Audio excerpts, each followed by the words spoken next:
Thank you so much for the follow. Thank you. Okay, Thank awesome. Before we get into the stream today, and when the first opening cutscene starts, I'm going to start painting my nails off camera, just so you know. Slay. But before we get into the stream, we are still raising money for medical aid for Palestinians, for anyone who is joining us for the first time, anyone who isn't aware, or anyone who needs a reminder. So we've got a donation bar at the top, don't we? Yeah, we do indeed. Yeah.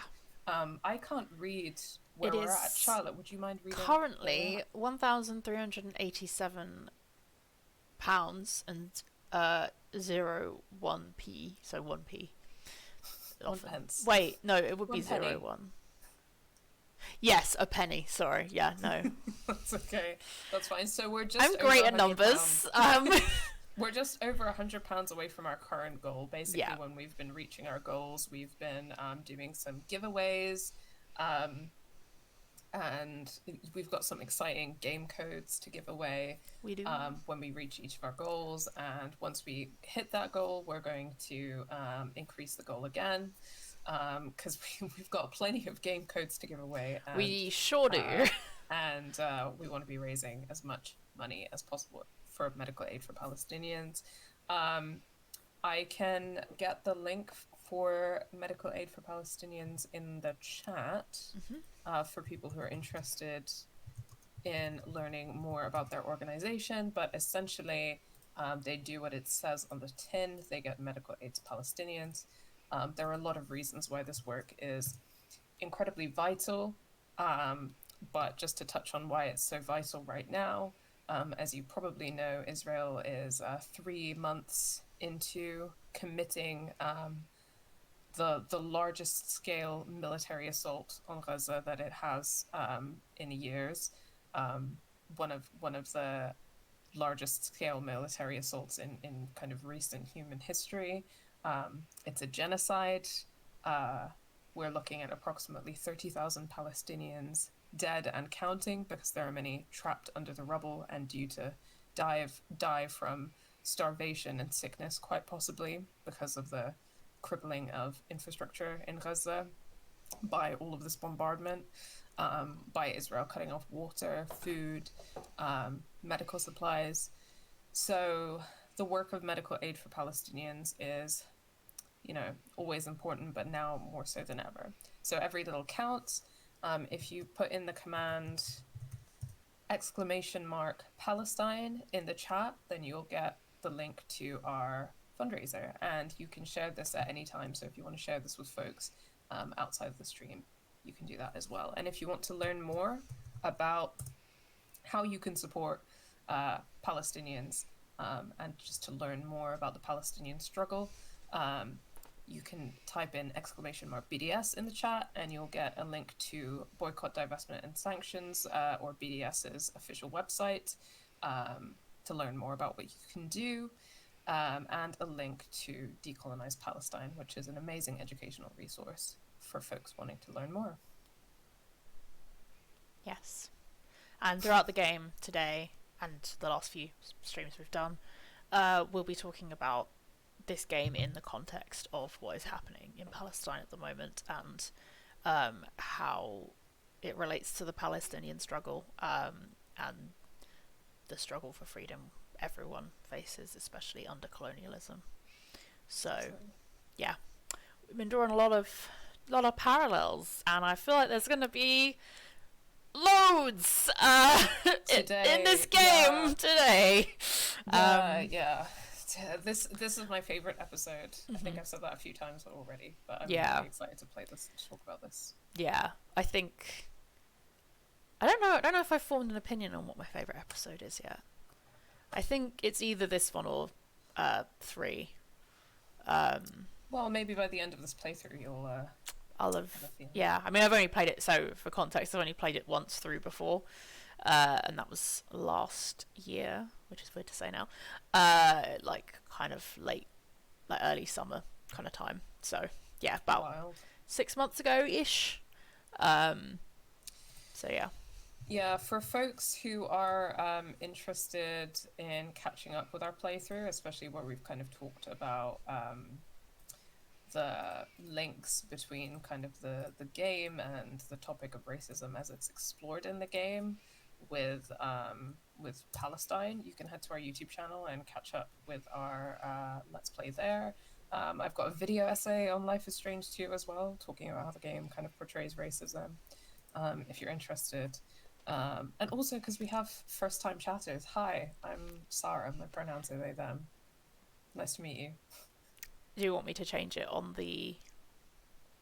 Sorry, they, them, and she, her. I mean, you can just put the they, them for today. Sorry, I just want to make sure, just because it's written down underneath you. I appreciate you checking in, because I just said they, them. I mean, I think at this point it's mostly they, them, but I do accept she, her in very particular circumstances. But I'm not going to go into the nuances of my gender right now. That's fair. That is understandable. Thank you for checking in. And yeah. who are you? I'm me. I'm me. Space Buns. I'm Space Buns. I'm Charlotte. My pronouns are she, her. I put the cis in Game Assist. And yeah, we are 2 members of Game Assist of 5. So yeah, hi. Hi, Sir Tom. Hi, Sparks V. We're streaming. Welcome.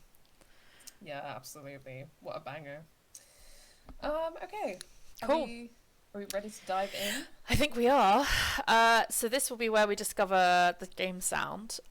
So prepare for potential issues now, everyone. I'm going to just go on to the game and we'll see. Please let me know if this sound is okay. Bear in mind this game will get a lot louder than this, especially later on in the episode, so... Yeah, just let me know if the balance sounds okay. Yeah, let's just do a little bit of chatting before we go in so that you guys can let us know like how well the audio is balanced. I feel like Orla from Dairy Girls today. That's the vibe I've just realised, like I just did a little dance and I was like, that's so Orla coded. That is so Orla coded. The space buns are very Orla coded. Yeah. Also, I saw a video of the actress actually talking about how she, so the kilt that she wears as her like school uniform is actually shorts, because she didn't want her character to be defined by gender. Oh, I love that. I was like, that's so good, because she's like my favourite character as well in the show. So I was like, that's an icon. That's wonderful. For anyone who hasn't seen Dairy Girls, what are you doing? Get on it. Watch Dairy Girls. Yeah, there's been like a tweet going around about it, like where people have been sharing their favourite scenes because it's been 6 years since the first episode, I think. I know, mad. Don't watch Dairy Girls for the politics, but it's hilarious. Yeah, I mean the thing is, it's like it is mostly good until the end, basically. Until the last season. Yeah, and then it just gets a bit like, but yes, all the actors are great. The show is hilarious and amazing and wonderful and emotional. And also, everyone should be learning more about the history of occupied Ireland. Yeah. Especially if you live in the UK, because we be doing that shit. We were doing that shit. I mean, I wasn't doing that shit. No. Because I'm not I'm not from here. Yeah. But, so yeah. I get to evade responsibility. But I didn't do that shit. Yeah. I was not born yet, but I was. I mean, I exist because of a bit of it. So, yeah.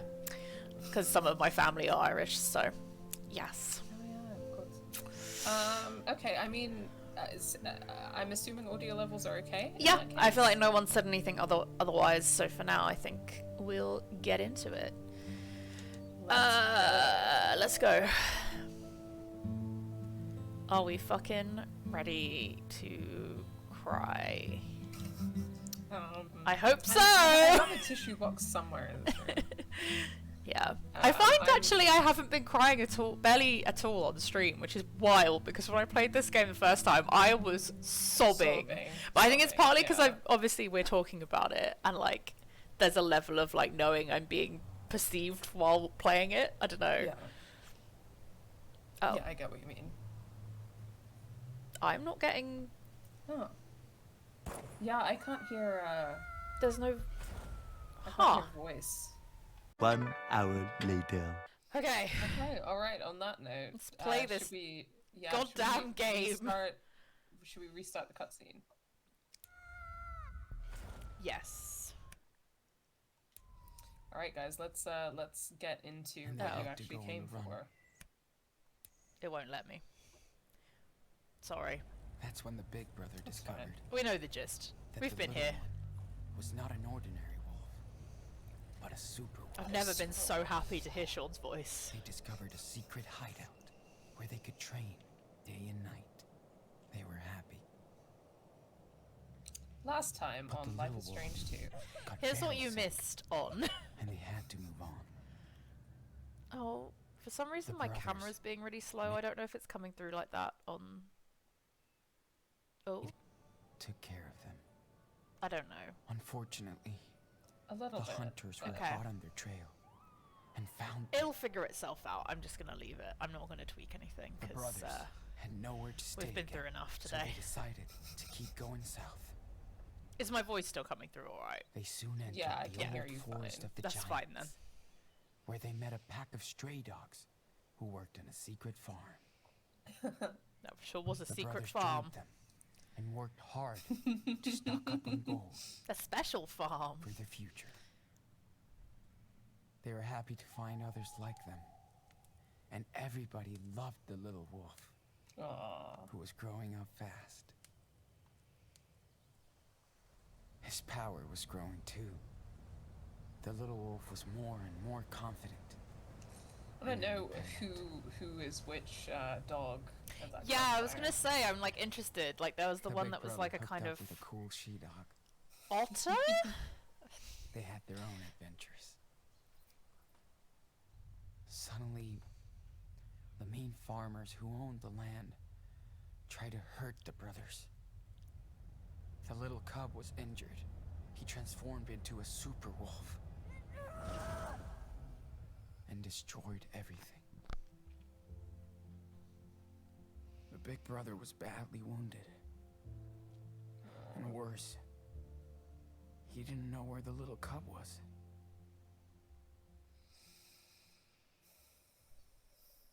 Poor Wolfie. Yeah. Life is Strange is a story-based game that highlights player choice. Your actions and decisions will have consequences that impact the world around you and more.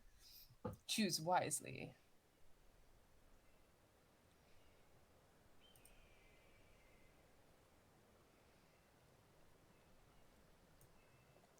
A deer. It's Rachel? Oh my god! Oh my god, Rachel. We always need Rachel Amber conspiracy theory. It's not Life is Strange experience without some It's Rachel true. Amber conspiracy theory. I will hydrate. Thank you for redeeming. For a second there I was Based like, on did I Dasher. accidentally play the first episode? And then I was like, no, this is a flashback, it's fine. Or a dream, I don't know. It is. It Hey, is a Sean. dream. I always forget I'm about sorry. this. I didn't mean to. It was a bad idea. Daniel. No way. It's going okay, It's all thank good. you. Raison d'etre. Raison d'être. Oui. Wish I listened. It is Oh. now Sorry, anyway. We had a little again. meltdown, but everything's I fine. was too pissed. It's okay, dude. You're my brother. And that's all that counts. So, why don't you come and get me?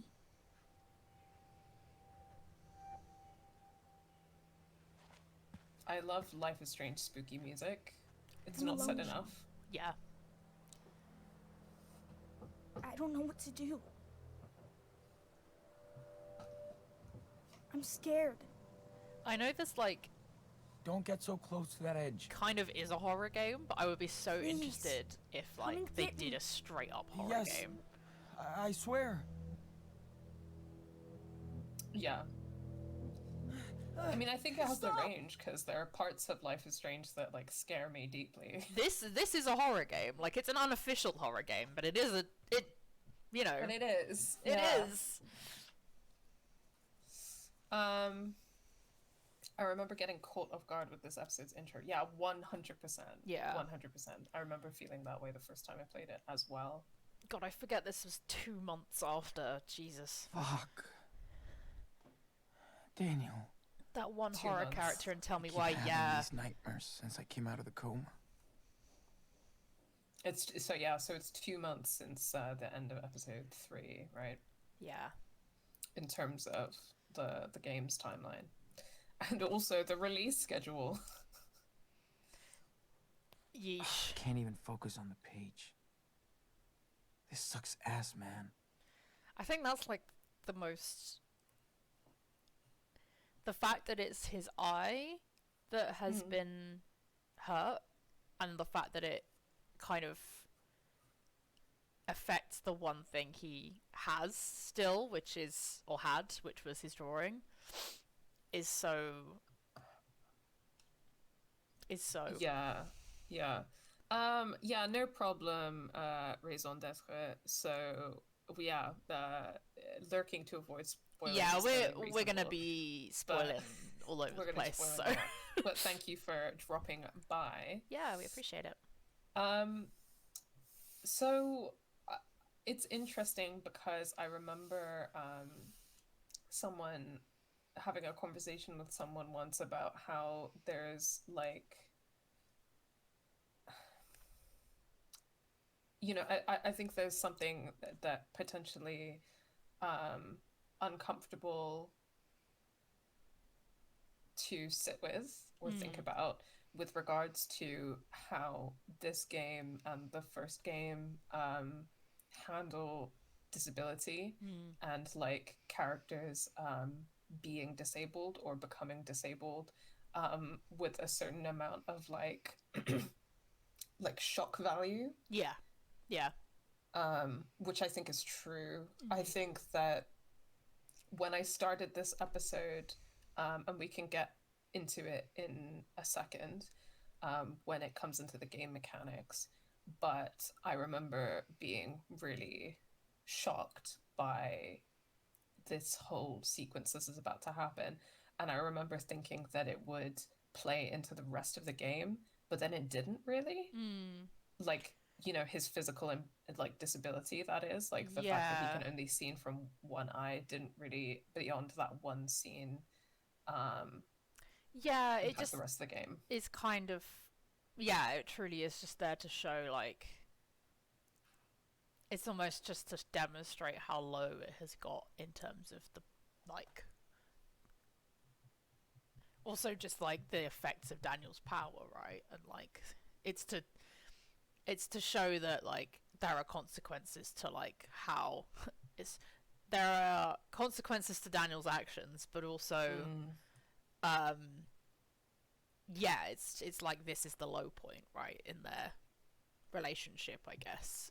Yeah, and I think you can compare that to the whole Chloe becoming physically disabled thing as well. Lost in Fairy points out rightly that what we're talking about is physical disability. Yeah, and I feel like it's definitely... I don't know how the studios who work on these games feel now, but like I feel like they have very different approaches to portraying physical disability than like invisible disability. Obviously we talk about Life is Strange 1 a lot, and in terms of like Max's anxiety, and I feel like their perception of anxiety is so different to their perception of like physical disabilities. And I mean, they like obviously affect Chloe's... people differently, but yeah. Or like Chloe's kind of, you know, mental distress as well. Yeah. So, yeah, I just want to bring that up now, but we could talk about that more. No, that's a really good point. And I think, yeah, I definitely felt like even, you know, having the politics I do now and knowing what I know now about like disability politics, I still started this episode and was like, or like saw that he got his eye injured at the last episode, and was like, oh fuck, you know. Yeah. In a way that I probably wouldn't have been.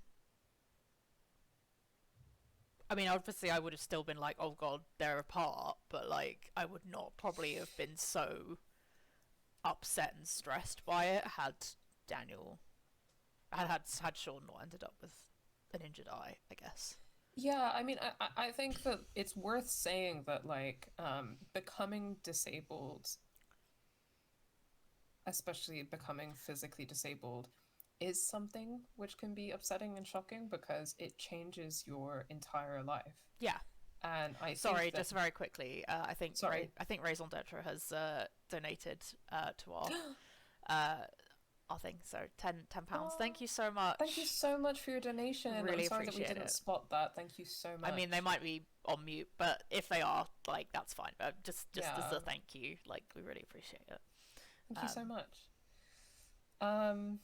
Yeah, so I like it's something like this can change your entire life, and like I think that can be shocking and upsetting, and that's fine. Like, that in and of itself is obviously not disableist, because to, you know, lose an eye or lose a limb or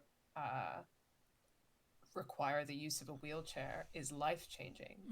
That's a huge adjustment, physically and emotionally, of course. But the way that that's framed by narratives is the thing to interrogate, right? So, you know, why does this story do this? Right? Like, why is this here in this story? As a choice, like, what does it do? What does it mean? I think there is something to be said about the way that obviously Sean wears an iPad, or, like, you know, has some kind of eye covering for the rest of this game. And there is something about that with obviously the way he is perceived by other characters in the game, particularly white characters, but also characters like, I can't remember her name, but the Special Agent Flores. It portrays him almost as a view of more criminal, almost like that kind of. Yes. I know he makes a joke about, like, looking like a pirate, but no, it's a way to associate him with violence immediately, and it definitely does affect, maybe not the way that, like, people treat him in the game, because they treat him basically the same as they always have, but, like, I think to us he looks more, I don't know, he looks more of a way we might associate with criminality. Yeah, no, I think it's a really important point, and not one that I think I talked about in my video essay, so I think that we can definitely keep an eye on that while we're playing. But it's true, because when I think of, like, the endings as well, I think of the way that Sean wearing an eye patch makes him look like criminal or villainous, quote unquote, in a way which is very, like, at the intersection of the deformed, quote unquote, villain trope, and how that's disableist, as well as, like, you know, racism, and something that I don't think that especially in queer spaces which are, like, white dominated, something that I don't think we talk about enough is, like, the racial politics of, like, pirates. And one of the dimensions something of that we only talked about recently because of Our Flag Means Death, which I haven't watched, and I don't think you've watched either, have you? No. And I didn't know much about it other than what people have told me in terms of, oh my god, gays. You can. There's you can a elaborate. lot. There's a lot going on there. I think in this context, though, it makes me think of, like, you know, in our world today, like, especially, you know, if in relation to ongoing events right now with regards to Palestine, it's worth bringing up that, like, you know, yesterday the US and UK attacked Yemen after Yemenis took direct action to stop shipments via the Red Sea to Israel without hurting anybody mind. Yeah. And the way that the media over the last few days has been deploying this idea of Yemenis as like vicious pirates attacking shipping vessels is something that we should be like thinking about and being critical of. And the way that the West like portrays this idea of like vicious barbaric like Somali pirates as well. There's a lot going on there. So I think that the racial dimension of this imagery of Sean having an eye patch is definitely something there as well. Definitely. Yeah. Sorry, I have nothing really to add to that, but just That's I think fine. as a visual choice, it's very interesting, and I think serves to it's more that it serves to make it more shocking to the audience than it is to make it shocking to people around him, if that makes sense. Within the game, like I think it definitely is supposed to like it feels bad to obviously look at him, especially while in the hospital, and see him in pain, of course, but like there is a way that it portrays him as almost living up to what people have been perceiving him as, or not obviously living up to it, but like it emphasizes what people have been perceiving him as this whole time. And we can see it, we the audience can see it. It is a big change, and obviously our own biases and our own ableism, internalized or externalized, is in this case being externalized by looking at him. I don't know, yeah, it's just, I think it's such an interesting choice of yes, it's shock value, but it's also doing something else there as well in terms of like perceptions and imagery and the way you see Sean, which I don't know if I explained that well, but you know, I hear you, and we can get into that as things unfold in definitely more detail. But yeah, so he is struggling with drawing. But yeah, of course, like a big change is that reading and writing is more difficult. This also I wanted to talk about. I don't know if you can see it, read it that well. I fucked Daniel up. I let Finn become his brother. Yeah. Which is also interesting in the context of what happens in this episode, where someone tries to like make Daniel her family as well. Another white person. Yeah. Oh, yeah, we'll get into that. White people just love to make Daniel their child. We will get into that. We shall be discussing that. Also, you haven't had the Finn interaction, have you? Because he was dead in your playthrough. Yes, I didn't think we even had a Finn interaction. Haha. Well, you're going to see something new today. Oh, fun. I think. I know I feel like there was a letter that I knew about, but I didn't know. Okay. Can't catch shit. Zero depth perception. Sorry. Goodbye, sports. That's okay. Just catching up. Yeah, so mental distress is, often seen as something separate from physical disability, which is something that we should challenge politically. But there's always something to be said for like when someone is perceived as disabled versus when they are not perceived as disabled. So those are some interesting points. And then disabled racialized men are often seen as more dangerous. I know that's definitely a thing that permeates the way that people treat racialized autistic men. Yeah, very true. And that speaks to what we're saying. There's obviously a lot of nuances based on the disability. So it changes things in a way that is interesting, but also shows kind of how the developers think about physical disabilities to an extent. Just like prison. Yay. Stupid reality shows. You know, I feel like, yeah, every time I've been in a hospital and it's had a TV in it, either I couldn't turn on the TV or everything on the TV was shit. Yeah. Yeah. It's... Yeah. Just... Also, personally, I fucking hate hospitals. Yeah, Nightmare. Hell on earth. I only have terrible... I mean, as most people only have terrible This room drives me associations with nuts. hospitals, so... Yeah. Talking to someone will be at least a change. So on the subject of horror. Yeah.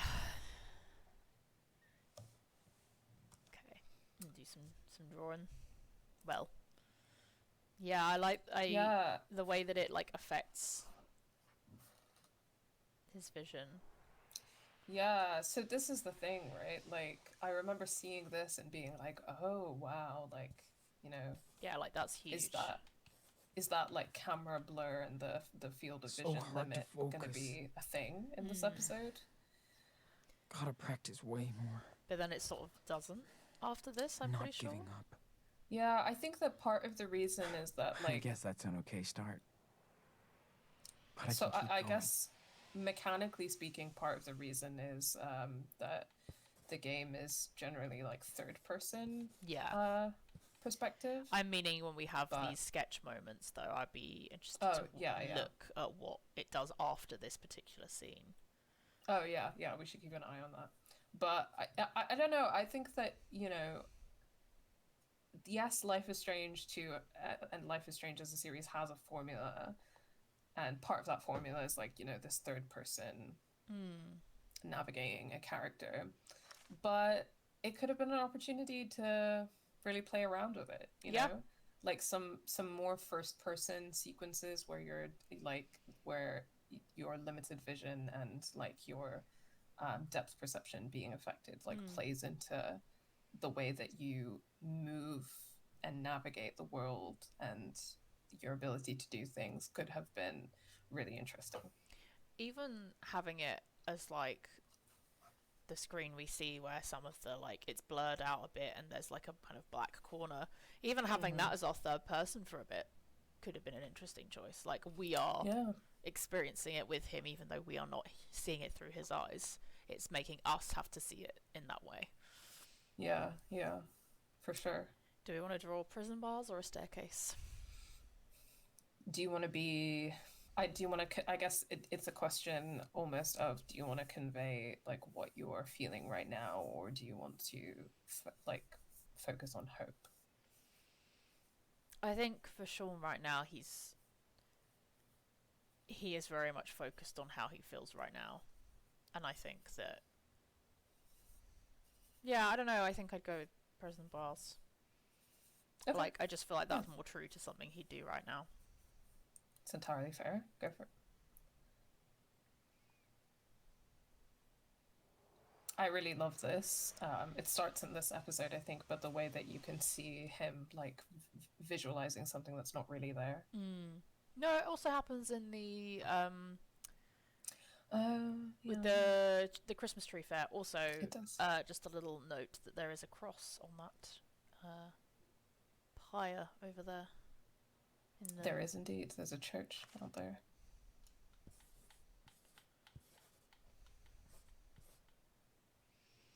This room feels like a prison. But I'd rather stay here than go to Jolena Shore. Something Michel Foucault. Yep.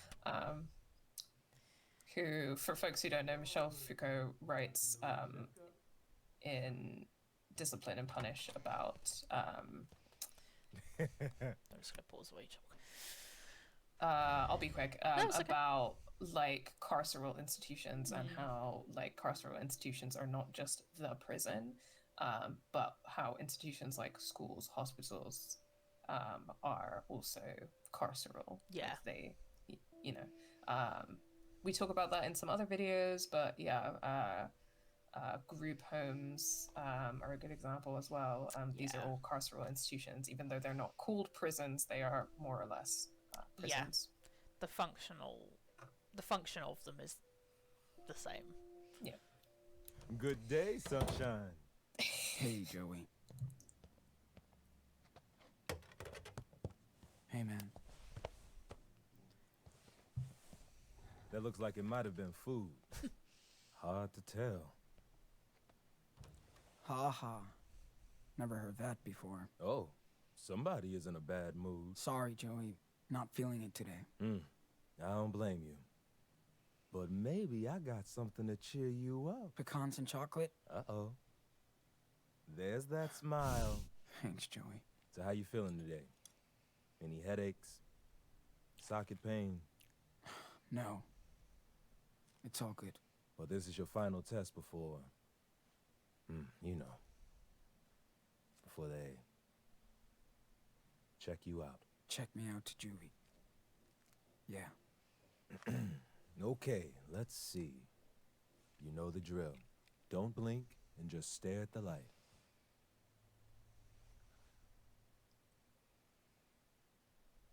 Yes, nice retina response. Okay, now, try to follow the light as well as you can. I remember finding this really difficult. Come on, Sean. You've been there before. Good, good. Keep going. Straining too hard? Headache? Nah. I just can't really focus today. Sorry. Remember, to see objects on your left side, you gotta turn your head more now. Yes. Looking good, Sean. Now try to align your pen with I mine. was just trying to get it in the screen, I'll honestly. try. No rush. Yeah, this bit, this is a bit tough. that is really difficult. Hang on. Wait. Oh. Like, I don't think I've ever gotten this right. Your depth perception will always be affected, so you gotta try harder. Shit. Oh. And I honestly, like, Yeah, I I know. never really hard. thought about Come on. how having two Hey, eyes good means that you job. can Okay. perceive depth Let's before. do it again. Yeah. And when I was doing this, I was like, wow, holy shit, like, I've never thought about that before. Yeah, that's enough. Too much stress on you and your eye. But I find remember, it interesting as well that he your depth perception will it always be says affected. it will, like, Here, read this. he gets, like, headaches and stuff, or has been known to get headaches and stuff. Yeah. Which makes sense, right? You would. Yeah, but 'Cause it's you're again, it's interesting that it doesn't really. I don't feel like that comes up really again. No, and I think that this is perhaps a good time to point out instances of ludonarrative dissonance. Ooh, I love that. That I game can never studies fucking remember what it term. means, but I fucking love that phrase. God damn. It's so good. It's so slay. That's fine, and that's why we keep repeating it, because it's very useful. I remember that B dropped it in the stream. Yeah, the other I day, heard it and again, I was like, yeah. It's like you'd say it and you're like, You feel so smart. shit. Oh yeah, game studies. Yeah. So ludonarrative dissonance, for folks who don't know, is just a fancy term that means when there's dissonance, or like a disconnected tension, what have you, between the narrative of the game and the mechanical or gameplay aspects of the game, which is referred to in game studies as ludology, which that's the part where you're like, what the fuck does that mean? That just makes me think of Ludo, the board game. Maybe that's where it comes from. But yeah, ludology. it just means that the narrative that the game is trying to convey, and the I guess the mechanical or embodied experience of playing the game sit in tension. So like a super common example is like you'll play a game where like you massacre 20 people and then you have a cutscene that's like, are you gonna spare this guy's life? And you're like, and yeah. I'm always like, how is this supposed to have any emotional impact when you just had me like murdering 20 people without a second thought? But Yeah. anyway, so perhaps a good time to bring that up, because I think that what we're identifying is potentially that. Like, I think that part of the reason why I thought that, I thought in this section, I thought that the gameplay of this episode might be drastically affected by Sean's new disability, because in addition to those sequences where you're like you're lining up the pen and the edges of your vision on one side are blurred, Joey keeps repeating your depth perception will always be affected. Your depth perception will always be affected. It sounds like that's going to be so relevant. Yeah, I know. So I was like, okay, so I feel like I'm setting myself up for like struggling. Yeah. You know? And then in reality, like the gameplay is not actually like that much different. So you have that one bit with the pen, which to be honest, I feel like I would struggle with that even if he hadn't hurt his eye. Like I feel like that mechanic would be hard anyway. Yeah, potentially. Unless it gave you like the kind of other way view, you know, like it just would be difficult. Yeah. I don't know. But yeah, I think that's kind of a good example of that, where that kind of tension might be coming into play in this episode. Yeah. Sure.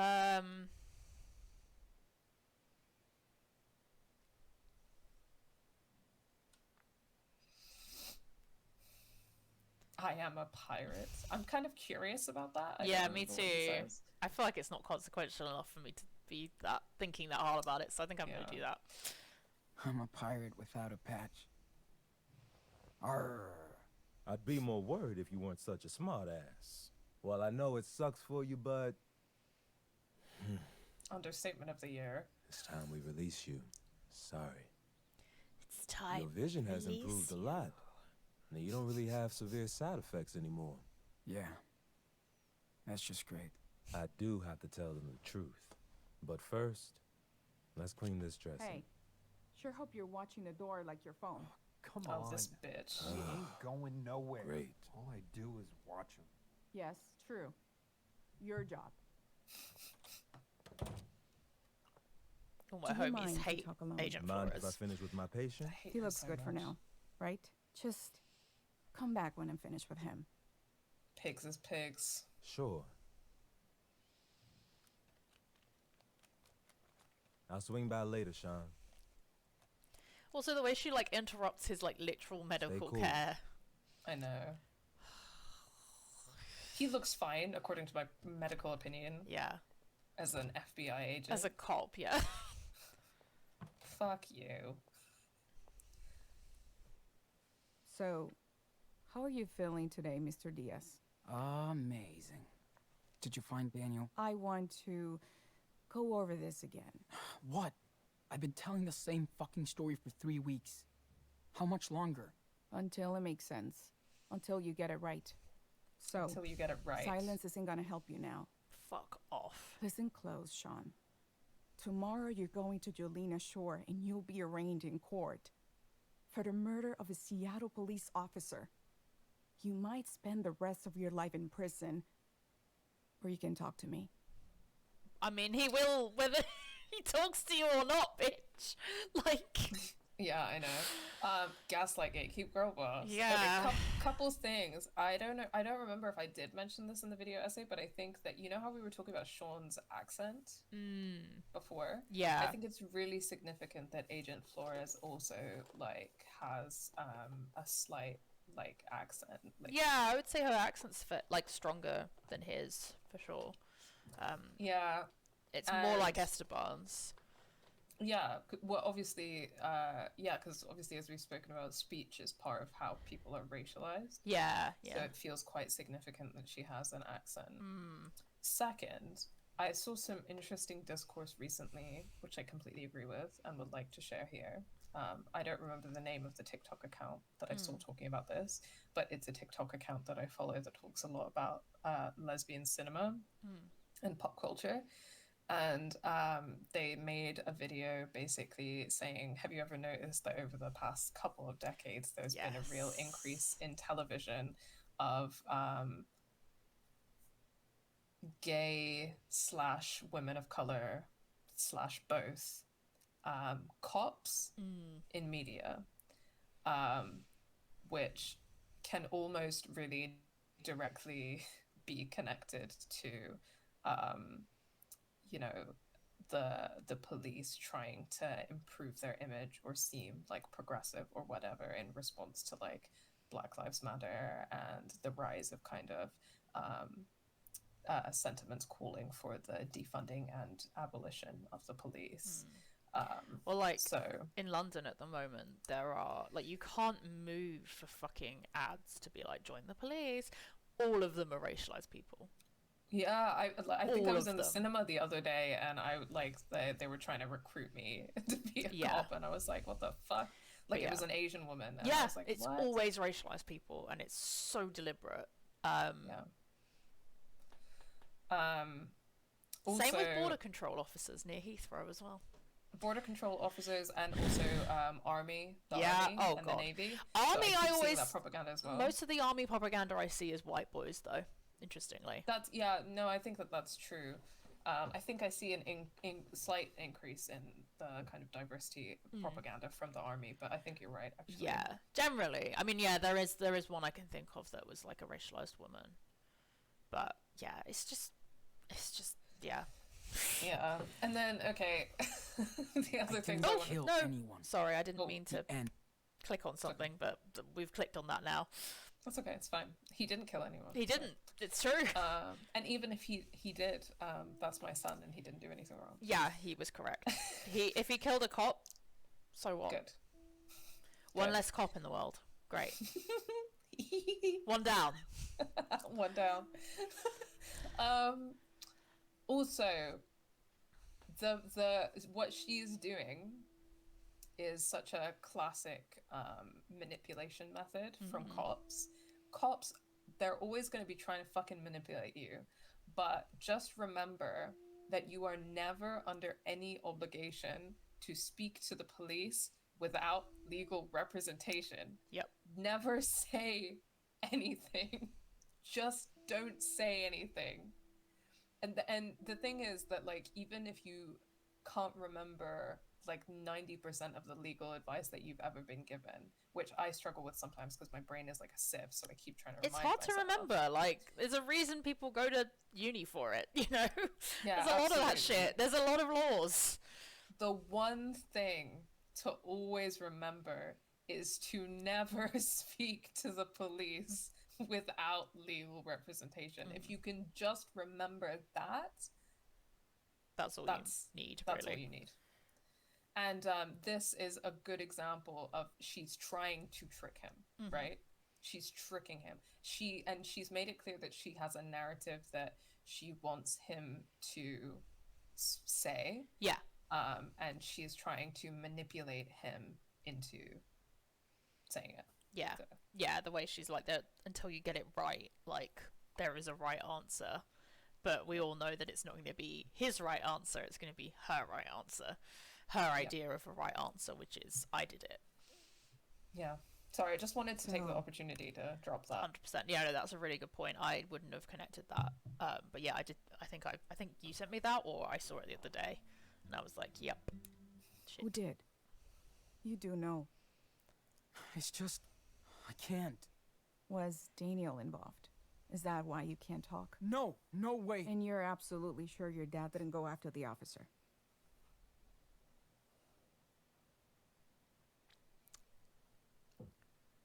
I think I would say he was killed because I'm like firmly, resolutely restating the truth that I have stated. And yeah, Sean is a minor, so it should be illegal. Yes, you are absolutely correct. Thank you for bringing that up, Faye. And that's yeah, really like there should be a important as social well. worker there at the least. But obviously, we know. We also feel a type of way about social workers, but legally there should be. Yeah, 100%. So Sean is a minor, and it's illegal for cops to interrogate minors without a guardian present. So yeah, she's breaking the law as well. I started watching Pretty Little Liars with my friend, and there were a bunch of times that like this cop was interrogating them, and they're all like 16, and we were there being like, this is fucking illegal. Yeah. Like, but then there was one scene where one of their parents, who's a lawyer, comes in and is like, it's illegal for you to be interrogating them without an adult present. And we were like, queen. Amazing. Yeah. Yeah, he came outside, then he was killed. That's what he did. Just guilty of being... who knows? I hear you, but you sure you didn't get upset and go after the officer? It happens. Jesus, no. What kind of a question is Look that? at me. Okay, It's a let's very just leading question. jump ahead. Tell me what happened in that farm in Humboldt. The place looks like a tornado wiped it out. I've told you so many times. I have no clue why the place was trashed. I passed out. Plus 3 seriously wounded. He literally with had a you. fucking knife in his eye, And bitch. a missing child. Well, not a knife, a Nobody's piece of glass. statement matches with each other. Sean, throw me a bone here. Can't you see I want to help? So No. you haven't found my No. brother. We might have some leads. You can help by telling me the truth. Okay, No. fuck. The robbery. Whose idea was it? His or yours? Huh? Yeah, again, in this whole situation, the ideal scenario is to refuse to tell her anything. Yeah. But we can't do that. So how do you want to approach this? I mean, I want to throw Finn under the bus, but I shouldn't. But also, it was. It like, was! It also it's the literally was truth. his... And also, Like, Finn is a lot safer than Sean is in terms of the law. Like, yeah. yeah. And Finn isn't taking care of, like... No, a Finn little fucked brother over and- Sean and Daniel completely. And it was his idea, and he went along with it, even though he'd been told it was a stupid idea. Because... Yeah. Yeah. Yeah. Fuck Again, Finn. for the record... I'm sorry. Again, for the record, I would not throw Finn under the bus because I would not say anything. Yeah. I mean, in the There's case where we repeated- have to pick one of these 3, that's what we're doing. But Yeah. don't say anything. However, in this case, we will throw the white boy with dreadlocks Yes. who fucked everything up under the bus. Yep. Also, like, the most frustrating part is the money that Sean and Daniel actually collected is probably gone now as well. That really pisses me off. It's just like, Shit. they worked so hard for that, and because of Finn's stupidity. Finn, it was his idea to rip off Marrow. Did he force you to help? Or did you go along with it? He lied. He lied. If that's the truth, again. Oh He yeah, lied. Jacob does have it, I that's didn't true. want to help, but he got Daniel involved. I swear. Swear I didn't think anything like this was gonna happen. Nobody does, Sean. Until it's too late. Yeah, Shut the fuck now up. I know. Honestly. And what about every Cassidy? word that comes out of her mouth? She planned all this with Finn?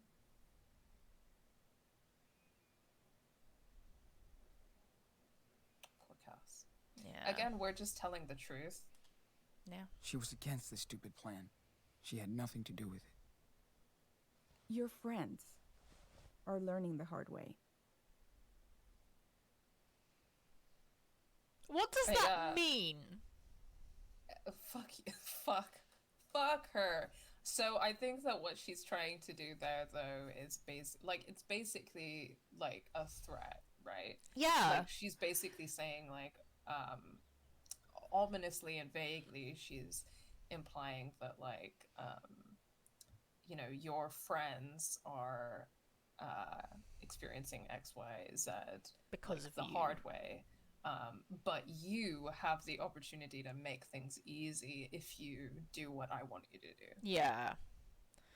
And yeah, I think it's worth saying that obviously, like, Finn and Cass are also vulnerable people, but Yeah. slightly less vulnerable than Sean. Also not literally on the run from the law. Yeah. So, Unless Cass, like, murdered her whole family and didn't tell us. Like... which, again, if Would've she been would fair. have been within her rights to Yeah. do. I would have supported her. But yeah, neither of them are on the run from the law. They are just people who were kind of, I say chose to leave their homes. Obviously they didn't choose it exactly, but yeah, they were not forced from where they were due to racism, basically. Well, I guess yes, technically Cass Cassidy was, kind of was, but as in racism against themselves. Complicated. But it's complicated. Yeah, but I think that like the main reasons why they're less vulnerable is because like they're white. They're not on the run from the cops for killing a cop. Yeah, because even if they like, it's entirely possible that they've got like criminal convictions. I feel like Finn and Cass probably do. Yeah. But they're probably a lot smaller than that. It's probably like stealing and loitering or something. Yeah, and like drug possession. Yeah. And stuff. Yeah. But they also don't have like a very young child to take care of. So yes. However, I don't think that, you know, we even have the choice to throw Cass under the bus, so that's fine. Because correct. For the record, I would be happier to throw Finn under the bus than her, because she didn't do anything. She didn't do anything, and she was trying to help. So, I think I would say they didn't deserve it. Yeah. They didn't deserve it. We all make mistakes. Yeah. Well, some mistakes are worse than others. Fuck off. By the way, we contacted your grandparents in Beaver Creek. Okay. They can visit you after you're transferred. Might be a while, but you do have a support group. They're not. We couldn't not track really. down your mother, though. Sorry. I love that, like, they obviously contacted Claire and Stephen. And again, with all of Claire and Stephen's wealth, they weren't like, let's go hire a lawyer. Let's go hire a lawyer. Let's see if there's like bail that we can pay. Yeah, like nothing. They're just like, okay, good to know. We'll go visit. Absolute fuckers. Good. What about Daniel? You said you had leads. I said might. She doesn't. She's lying. Hold on. I gotta take this call. It's a lying piece of shit. Gaslighting keep girl boss for real. Why I order? She's awful. Yeah, she really fucking sucks. Yeah. And I feel like, you know, I gotta say, it makes it worse. It makes it worse that she's a woman of color. Yeah, I feel Sorry, Finn. similarly. Yeah, so he's like dead That's just in karma the for dragging play I Daniel did. into this shit. It is, it's true. Karma is my boyfriend! She didn't want anything to do with this. Lucy Rose Jones Interesting. is her government name, so Yeah. she changed her name. Oh, and she's got like a red eye. Like, yeah. Wonder what Meryl told the cops about the robbery. Sorry, Hannah. Hannah got. Oh, She lost her family for this. Jesus. Hope the cops didn't mess with Penny. Prison would fuck him up. Yeah. Yeah. I'd forgotten that, like, they actually do bring in, like, Hannah and Penny as well, even though they. I mean, I guess that makes sense as they were working on a weed farm, but. Sorry about that. Shit, still. Also, Okay. Hannah and Penny are racialized people. Yeah. So what's going on with Daniel? You really have leads? Yes, we do. That's our job. The Bureau you put don't. his profile out over It's not your 4 fucking job, states. though, is it? And So also, we you are don't on have the fucking case. leads. You literally don't. You're lying. I hate her so much. It makes me so mad. You lied to me? Yeah. I mean, I feel angry, so... Yeah. Fuck her up. You lied to me. You have no leads. You have no fucking idea where my brother is. I don't lie, Sean. Yeah, you but do. you did. And your brother is paying the price. Get your hand off of him, piece of shit. Fuck. You. Yeah, I'm that's done. right. Anyway, Hi, thanks for Mango. talking to me. Leads. I'll be back tomorrow. Thanks to for- Is that take you to Thomas the Galena Tank Shore. Engine? Thanks for talking to me. You didn't give me a fucking choice. Bitch. I could kill her. I could murder her right Knife now. in cold emoji. blood. Knife emoji.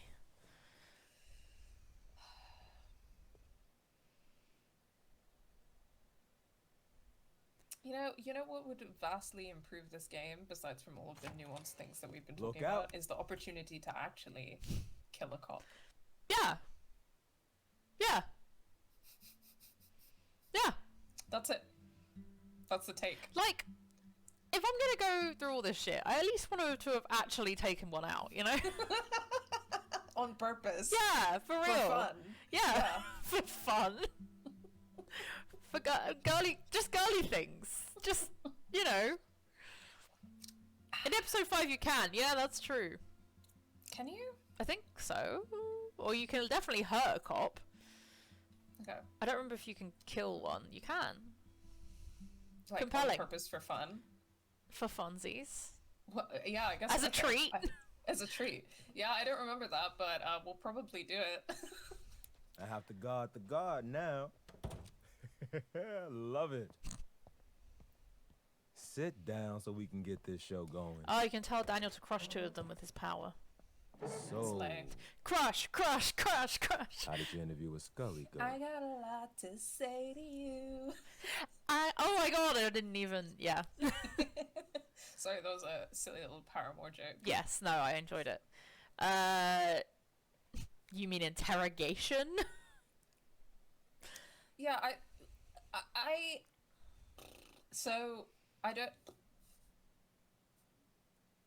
I think you get that interaction with Joey either way, because I think he comes into your room. No, he doesn't. Okay, so you can call Joey or not call Joey. And Oh, what for the... later on when you're trying to escape. Yeah. And the thing is that, like, part of the effect that these dialogue options have is that if you're really pessimistic, then Joey doesn't like it. Yes. And he's less likely to help you. And Yeah. I think that there's a lot to unpack there, because, you know, he makes his case of, like, I'm at risk too, and if I help you, then I'll lose, like, my job and blah, blah, blah. Yeah. Obviously, like, in a way, Joey is at risk, like, Yeah. and would be at risk if he helped, but he's in a much more secure position than Sean is in. And I think that there's something really uncomfortable about tone policing someone who's, like, facing decades imprisonment and being separated from his brother and all of this, because, like, if that person is feeling pessimistic, just let them fucking, like, feel what they're feeling. Don't be like, oh, why couldn't you be positive? Like, so there's that. And then there's also the fact that, like, Joey is sweet, but he's not willing to really show, he's not as willing as I think he should be, or I would hope to be in that situation, to show, like, solidarity and to actually take a risk to help someone. I think because no, I'm agreeing. Like, I think when, and again, this is, like, stuff I have really been internalizing so much more since October the 7th, like, on a practical level.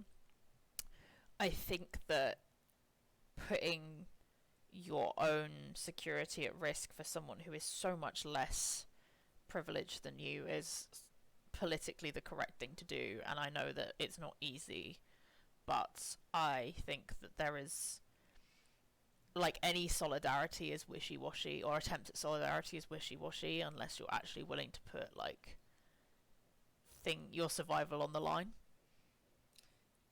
And quite frankly, like, even if Joey did get caught, he would still be able to have another job somewhere else, like at a different hospital. He's a qualified nurse, like, he'd be fine. Like, it just doesn't. And even then, even if he would get caught, even if he wouldn't have a job after, or wouldn't be able to be a practicing nurse anymore, I still think it would be the right thing to do to put his job at risk. Because it would still be the right thing to do. Yeah, he can get another job under capitalism. Ultimately, that's not a concern. What he can't do is prevent, like what he can't do if he stays in his job, or just, prevents himself from doing anything, is fucking help Sean. Yeah, I don't know the details about this because I'm not like a lawyer and stuff, but I think that the if there was a huge risk, then there's a possibility that he could be, you know, that he could be charged with like aiding and abetting. Yeah. So I think that the risk potentially does go that far, but also I don't. You know, even if that did happen, it's still the right thing to do. B, I don't think that they would have any proof. No, they wouldn't have any proof. And I just think that solidarity shouldn't be conditional, really. This is what it comes down to, is that solidarity shouldn't be conditional. Yeah. And solidarity means that you have to be willing to sacrifice something to do the right thing. And yeah, it's not the easy answer, but like it really, the fact that he would be willing to do it if Sean is the right kind of positive versus if he isn't, is really just really insidious. Yeah. And like I find like, yeah, Joey is sweet, but I also find his positivity is grating in this situation, quite frankly. Like the way that he, when he comes in, he's like, "Hi, sunshine," you know, da da da da. It's like, that's not where Sean's at.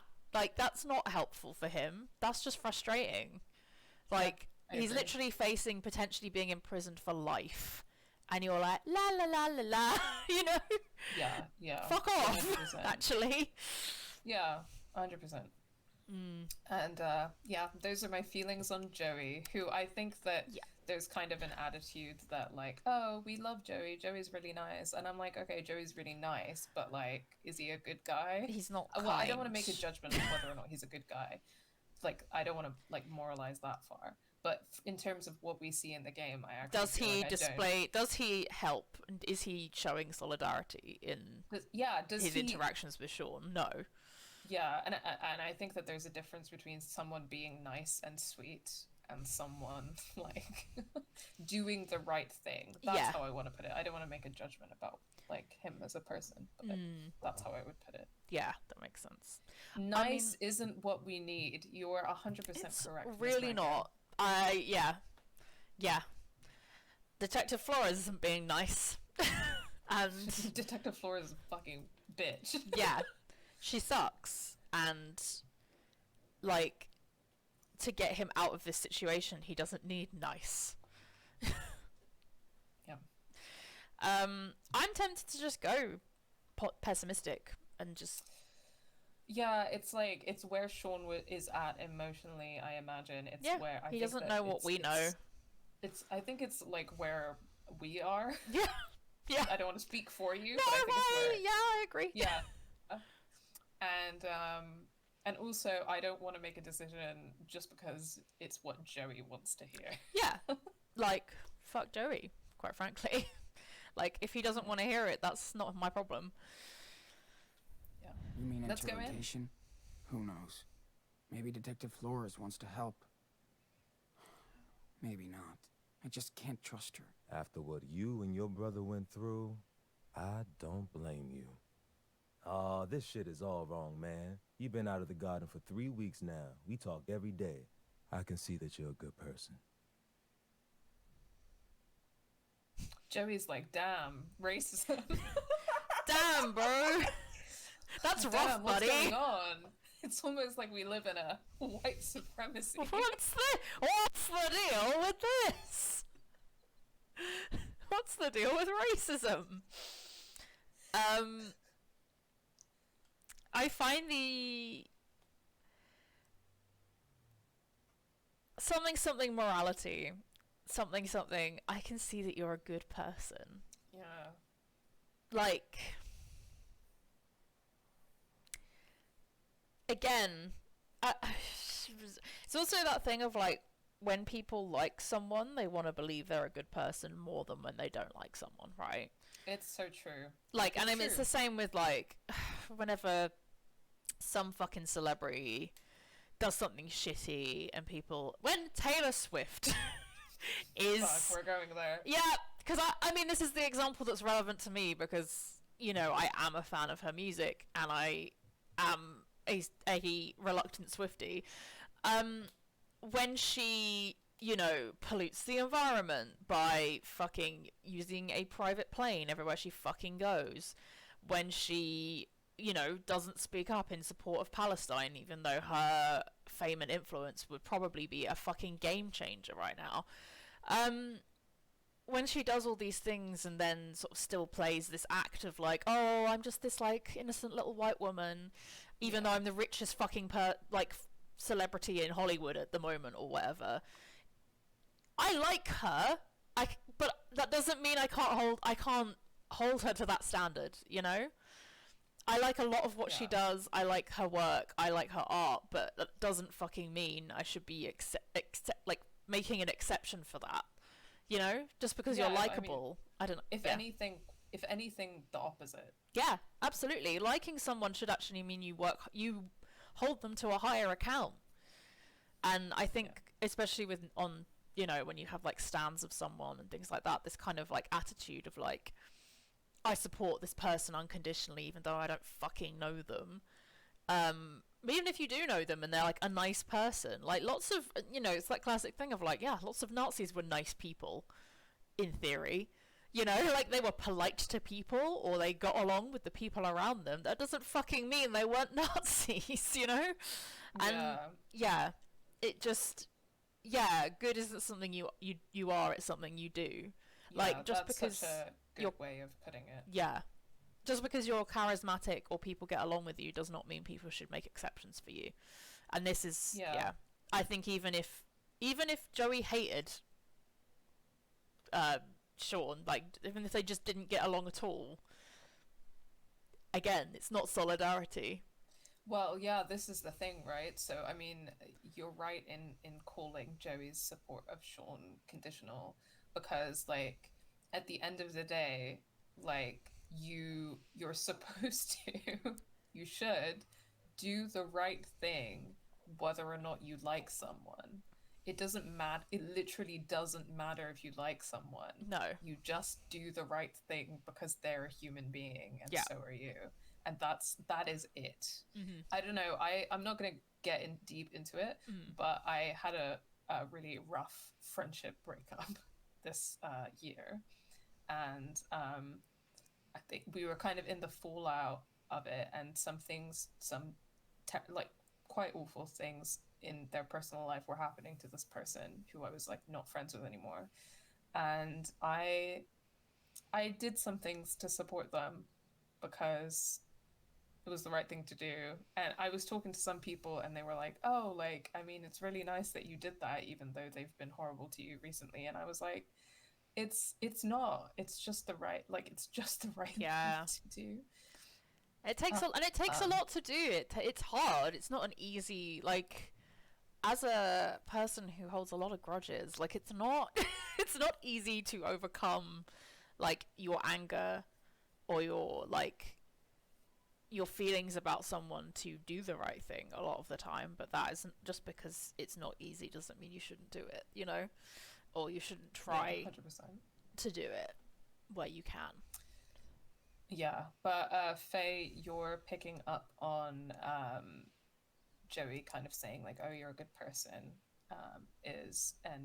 the idea of like equating good with being like innocent, quote, of a crime, also quote unquote, is interesting because I think again, like seeing good as not something that someone is inherently, but seeing good in the way that people act is certainly how I try to see it. And I think that it's Joey saying that, like, oh, I can see you're a good person. It's really interesting, right? Because why does he think that? Like, is he saying, like, is he trying to imply like, oh, like, you know, I really like you, therefore I can't imagine that you did this thing, which I think is bad, which is killing someone. Yeah. And there's a lot to unpack there, because obviously, you know,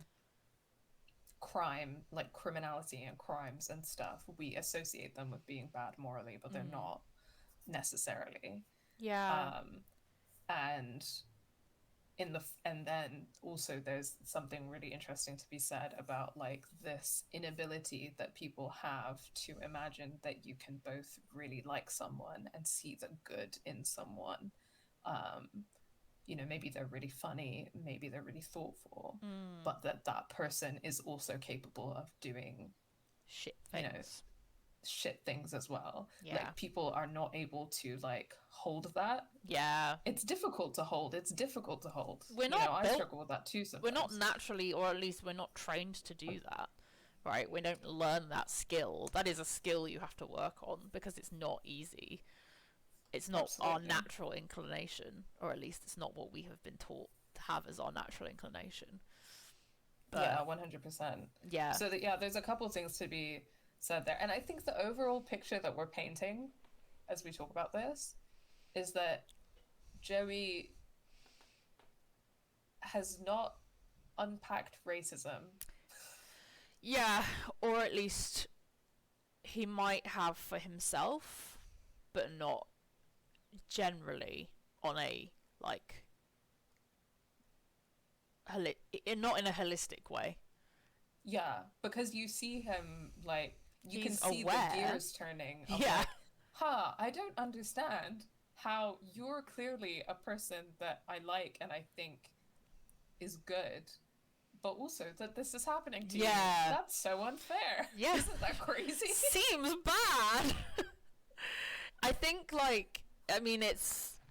it's where it's the classic, like, it's a very liberal approach to understanding racism as well, and again very individualist of like, oh well, I not that I'm making this assumption about him, but like, he might think that because he's got a successful job and he's good at his job and all of these things, like that he has kind of overcome racism in some ways, and like, I don't know, it feels like he is tied into this very liberalist idea of like cops are still good, the law is correct, and the law is something we should morally uphold ourselves to, like all of that kind of stuff. Like it just feels like he hasn't unpacked it, and most people don't, and that's pretty fucking normal. But in these situations it really is so blatant that, like,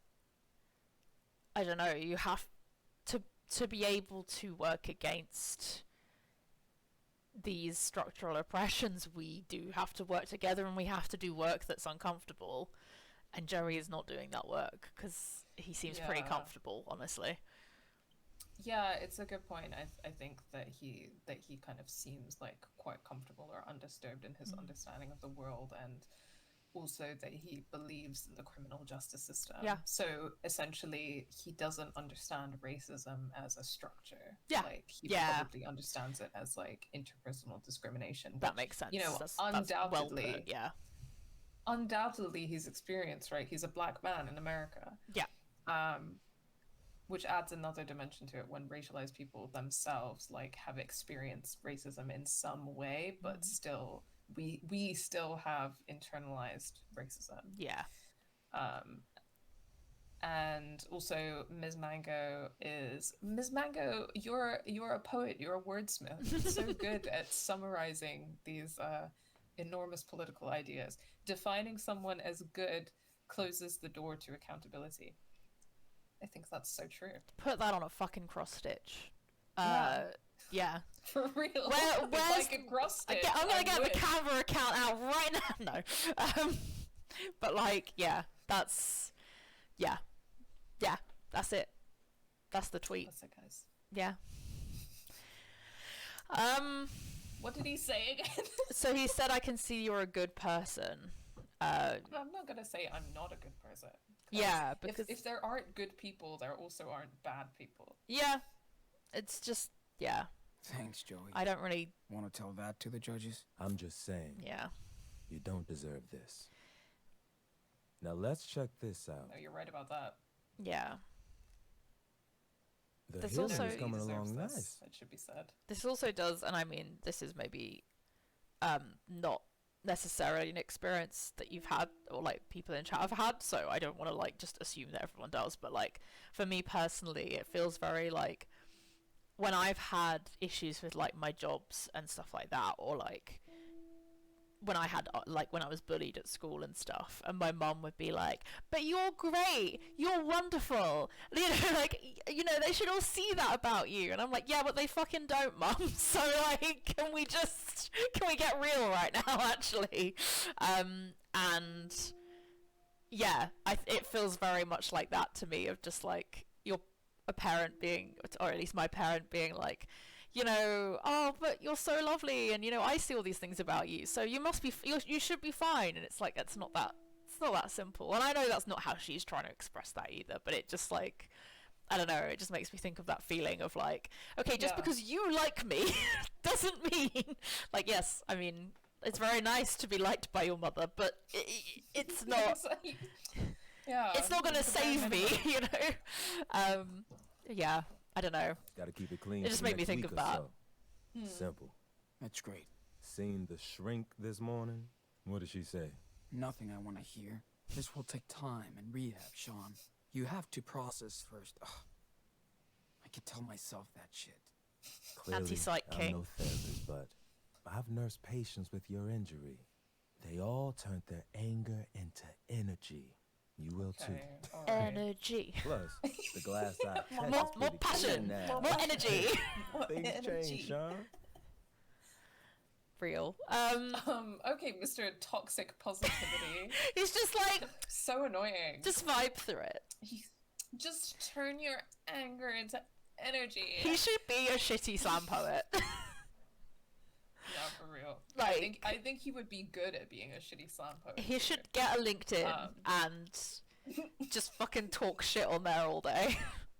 Yeah, it's interesting that he also seemed skeptical about the therapist. Yeah.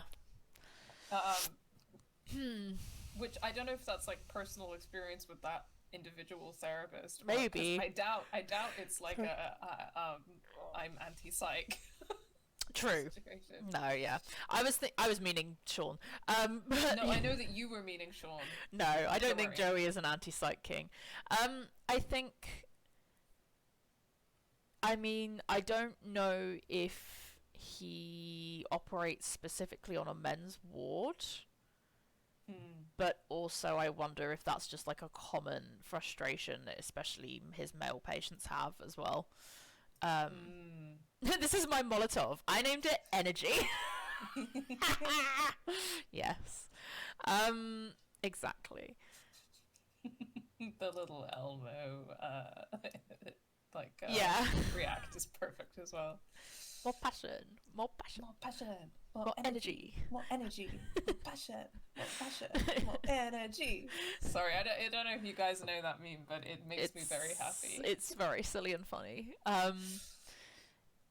Yeah. Anyway. So, how do you want to respond to this?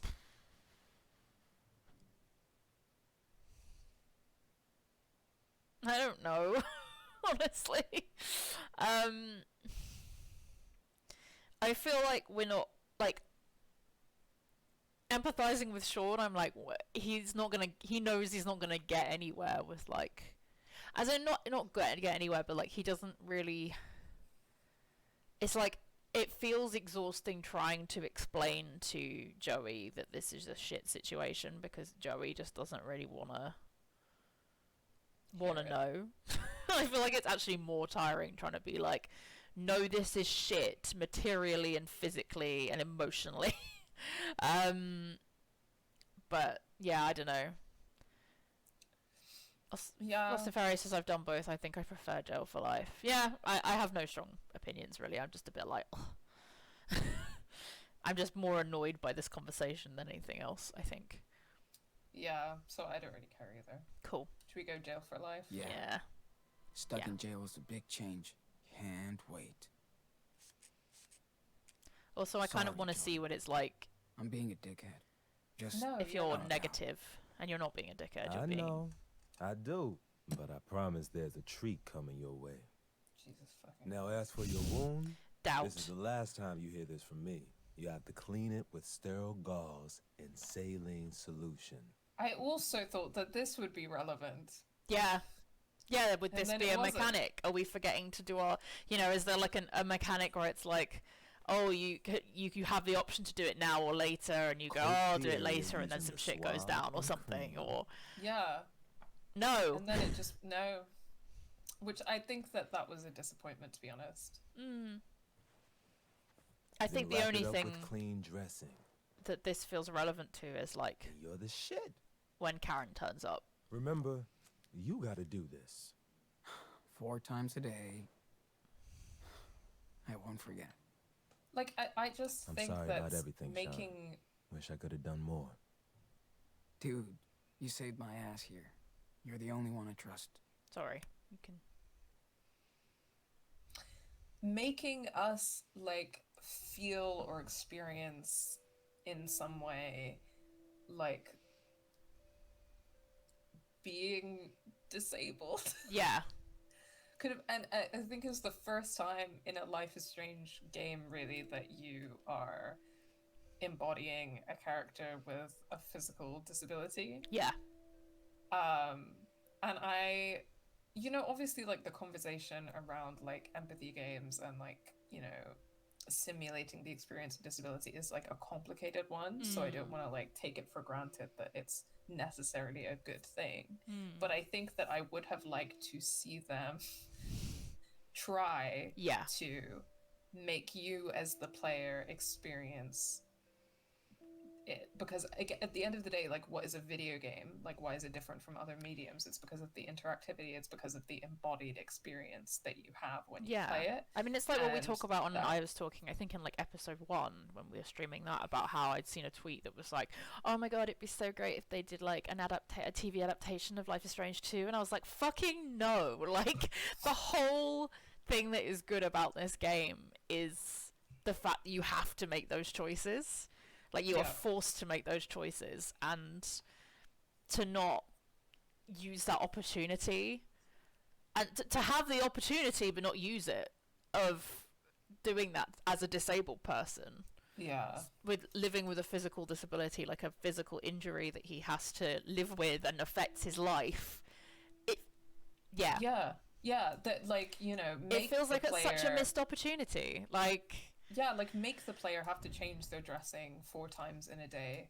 Like, make the player, have some impact on their vision, be relevant to the episode. Definitely. And it's something that I think briefly touched on before. It's something that I have a lot of feelings about in the sci-fi genre in general, is the use of these kind of, like, super prosthetic limbs, right?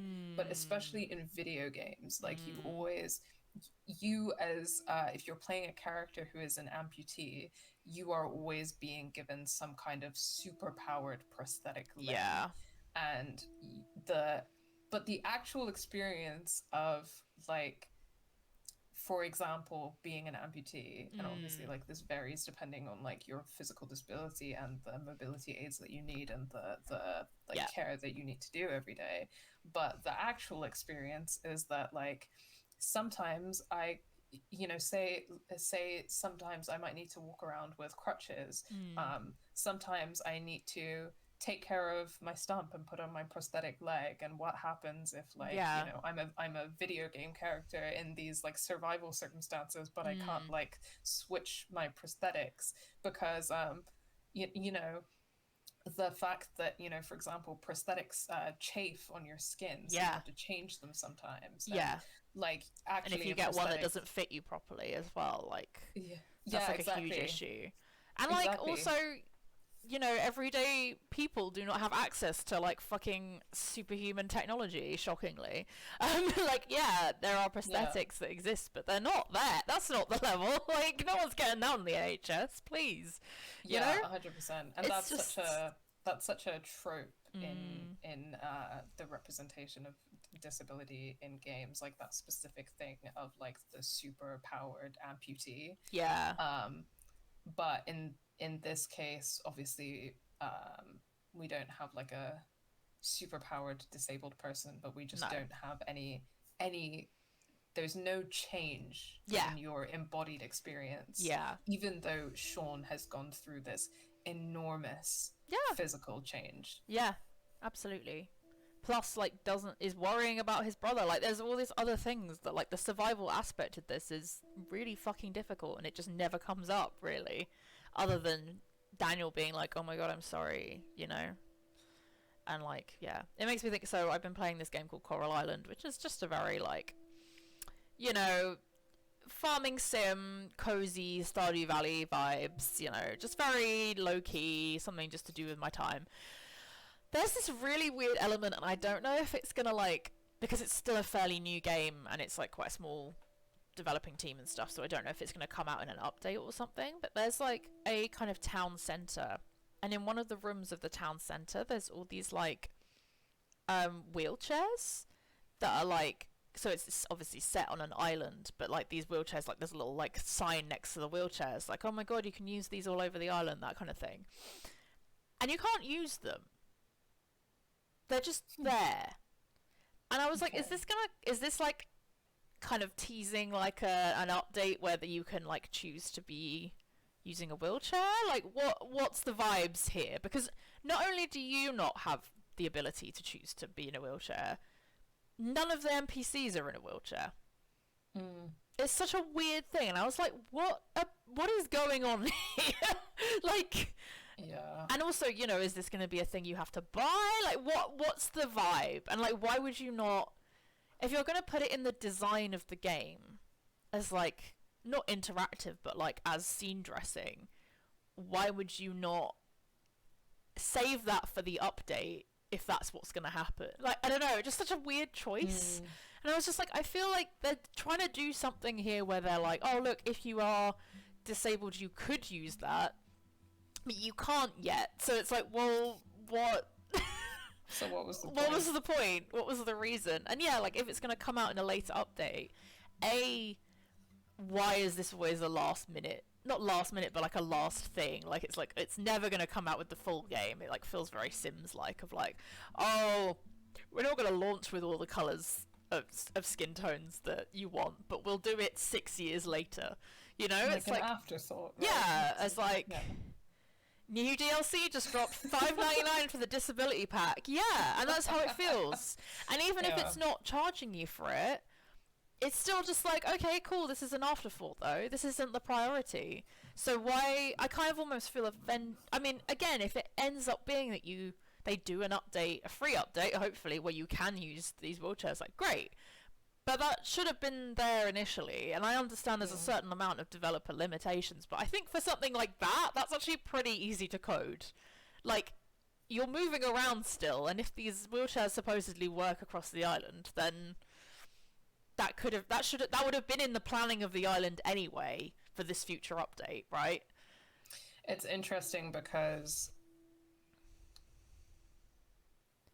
okay, I'm going to try and make this point brief, but I think that, like, it's interesting that it's an afterthought because, like, designing character customization and stuff where characters are physically disabled is actually just one part of the picture. The rest of the picture is the fact that, like, in order to be able to navigate the game world, the developers need to have thought about whether or not disabled people using mobility aids can navigate that game world. Yeah. And that's clearly not often something that they've thought about. Nope. So that's also part of the picture as well. Yeah. Yeah, it just feels like there's so many layers to, like, having it there where it just feels like, oh, look, we know that this is a thing, rather than, like, I don't know, it just feels so performative because it's like, okay, well, if it's there but I can't use it, what's the point? Yeah, and I think that that's kind of what contributes to it feeling like the developers of this game didn't, like, they thought about, like, being disabled as, like, a plot point and a narrative thing, but not as a like they don't see it from the perspective of someone who is actually wanting to represent themselves as being in a wheelchair, because that's how they are a lot of the time. That's their mobility aid that they often use. They think of it through those perspectives. They just think of it through like an able-bodied person playing this game and going, "Oh, that's nice that that's there," you know. And it. Yeah, or even just the fact that like disabled people have bodies. Yeah. And and moving a disabled body in a world is different. Yeah. Yeah. Yeah. And if I'm designing a game and the character becomes disabled, maybe that needs to impact the game design. Yeah. Maybe it should. In fact, it should. Yeah. Yeah. I don't know. It just... It was just a strange choice. And yeah, this is a strange choice. Or lack of choice. It really helped. Cool. I'm glad when I can make a Cool. Oh, shit. Emergency. I'm out. And no smoke break. Let's say our goodbye tomorrow. Oh, Sean, realistic nurse check out that representation. towel. Got your name all over it. Catch you later.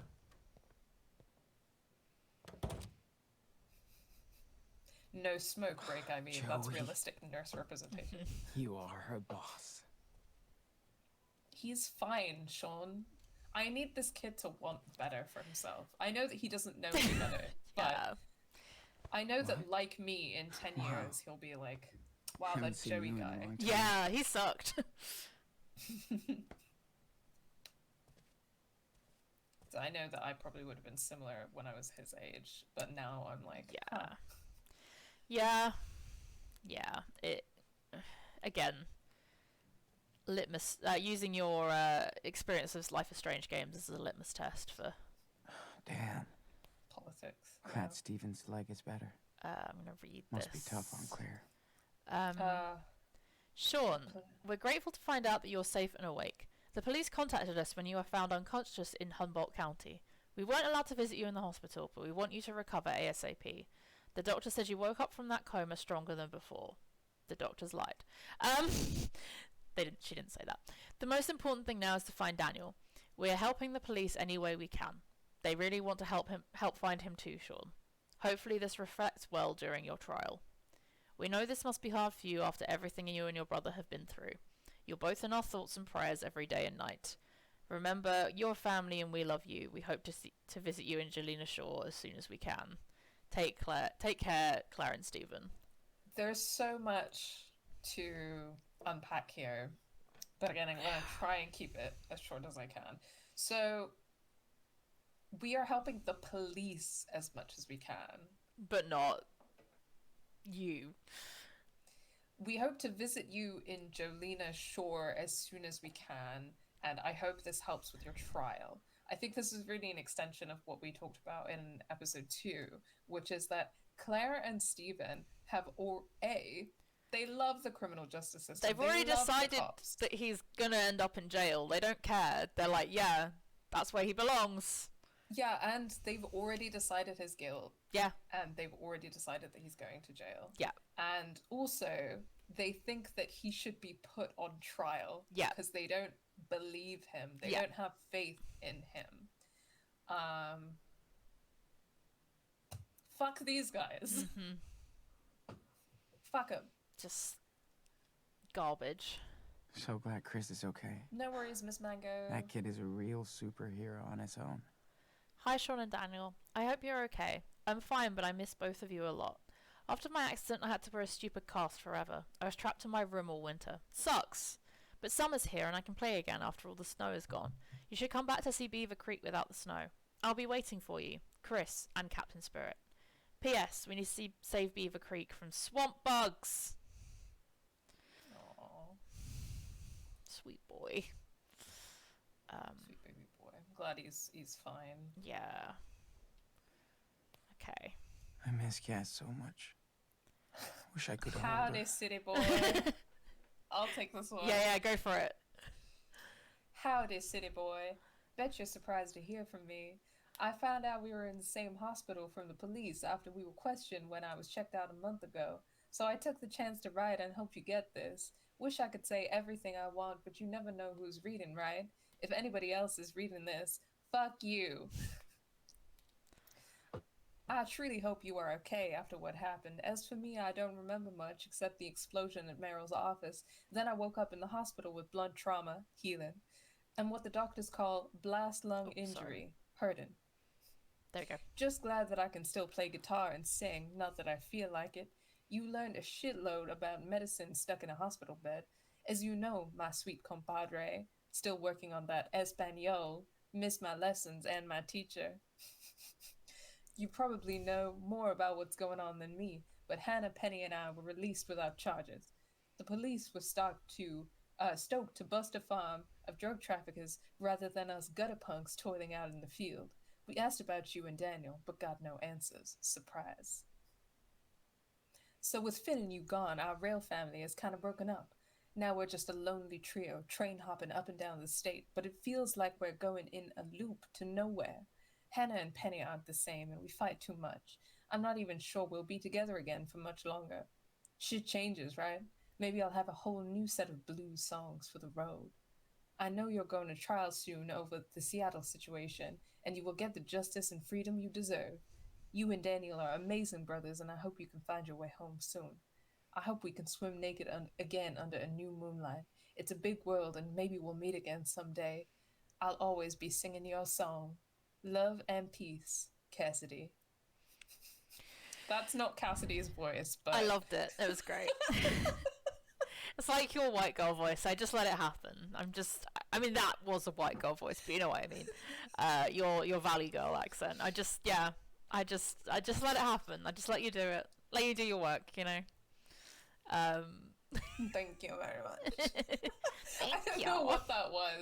I think it was like I felt like I was being a Southern belle. I felt like I was in Gone with the Wind. Yeah, it was very Gone with the Wind. Yeah. I mean, I think that the sentiment about the getting justice and freedom from a trial is naive. Yeah. But besides from that, it's a lovely letter. It is. I am interested in what happened with Finn, because I assumed I guess if he's not being let free. Yeah. Yeah, but then like they let everyone else go, even though Flores seemed to want to implicate Cassidy as well or something. I don't know. Yeah, I mean, I think that Flores looks at them and is like, these are dirty little homeless little junkies. Yeah. Hi Fwoosh. We are reading a letter. You just missed me reading a letter in a like Gone with the Wind Southern Belle accent. I enjoyed it very much. I have always relied on on the kindness of strangers. Yeah. That's not Gone with the Wind, but I really enjoyed it though. A fucking Belle de Bois accent is always gonna hit. Blanche de Bois, sorry. Accent's always gonna hit. So that's it. It's very Blanche de Bois. Very Blanche de Bois. Who, I mean, Vivian Lee played Scarlett O'Hara and Blanche de Bois. So yeah, that's channeling, feels right. Channeling her feels right. Cool. Yeah. Okay. But yeah. We're gonna get the opportunity to talk to Finn, so don't you worry. Because I never did that. Yeah. I never did talk to Finn because he was dead. He was fucking dead. He was fucking dead. And you know what? I didn't care. What's the thing that Keke Palmer says when someone's showing her a picture of Dick Cheney? She's like, I could look at that man and I wouldn't know a thing. It's like, yeah. I know what you mean. I could see him start walking down the street and I wouldn't know a thing. I know what you mean. I know. I'm struggling to remember exactly what she said, but it's like. And now he's gone. It's something like I haven't seen this man before. I don't know. I don't know this man. I'm googling Keke Palmer meme. Yeah, Dick Cheney. He might go back to Seattle. but too far. Nowhere to go. I hate to say it, and I hope I don't sound ridiculous, but I don't know who this man is. I don't know who that man is. I mean it. I could be looking. He could be walking past me on the street, and I wouldn't know a thing. It's so good. I love that so Sorry much. to this man. Sorry to this man. Also, to be clear, we're not doing a Kiki Palmer impression. We're not doing Blacksmith. No, it's like the southern. The Southern Belle voice. Yeah, and because her accent is southern, like, yeah. It's so good. I love her so much. So we got very distracted. I love Kiki Palmer so much. Anyway, Love of my life. honestly, Kiki Palmer. truly iconic. Get away from that man. You deserve better. Yeah. I quote that constantly. Yeah, I think about it a lot. Squatting some weight while If you trying tried not to to hook laugh up with at the Claire and southern Steven. accent was a challenge. Are you in the gym? They would have definitely told Are me. you watching us in the gym? Oh my Or god. the You're cops. such a buff queen, Foosh. I love you Truly. for it. Damn. Wait. What's that? Super Wolf. Huh? Does that mean... It means that Daniel's with Jacob somewhere? He's safe? I could see him again. Oh, his voice. I know. That's Sorry. a little note from Jacob. Sean, I borrowed a blanket and a few other things from your tent. We'll give them back to you when you come looking for your Superwolf comic. It's waiting for you, Jake. The grind never stops. I love and support you so much, buff queen. Hydrate. I respect it, but it couldn't be me.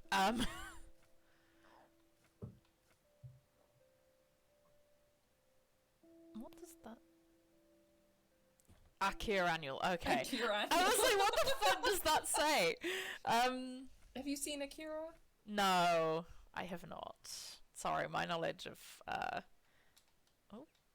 can I not go back? It won't let me leave.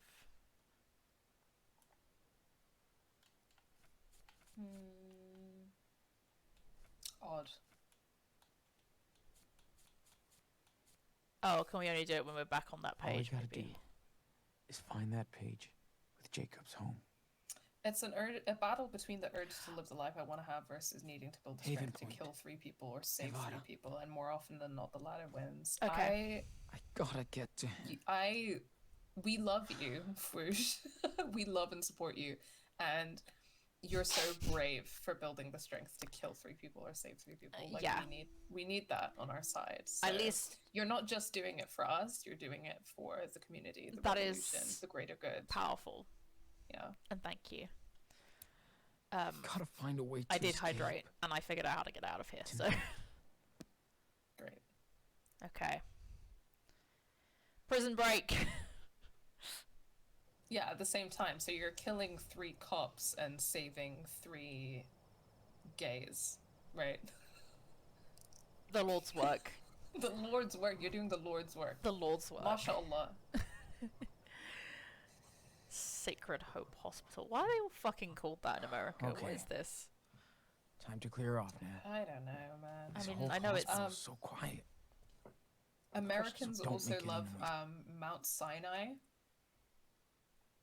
They love referring to that in all of their What's hospitals and that? institutions. Mount Sinai is, if I remember correctly, I do need to work on my theology, but Mount Sinai is the mountain where Musa alayhi salam, or Moses, received the revelation from Allah, the 10 Commandments. okay. Is that near the Sinai Desert, or is that? Indeed. Oh. I know geography. I played that in Assassin's Creed Origins. I'm like, yeah, I know where the Sinai Desert is. I was there. Me referencing the Quran, you referencing Assassin's Creed. Look, I knew what you meant because I'd played it. It's educational.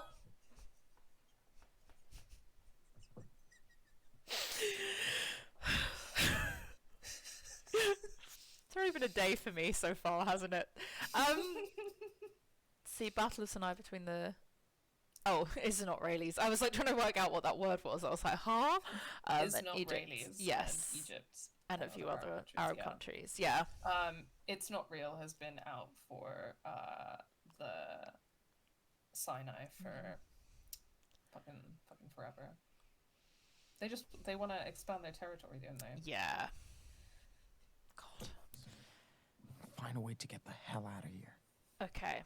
Can't remember how the fuck I did this last time. I feel like I fucked up a little bit. There are a few options for how to escape the hospital. Need a superhero to open that shit. I think that the window option is the one that you need to do if you want to see Finn. Then I'm gonna do that. Hope my last view of this world isn't maybe this you window. can see him if you do the other ones, but I'm at least sure that if you do the window, then you will see him. Yeah. I could climb down the side of the building. Or die trying.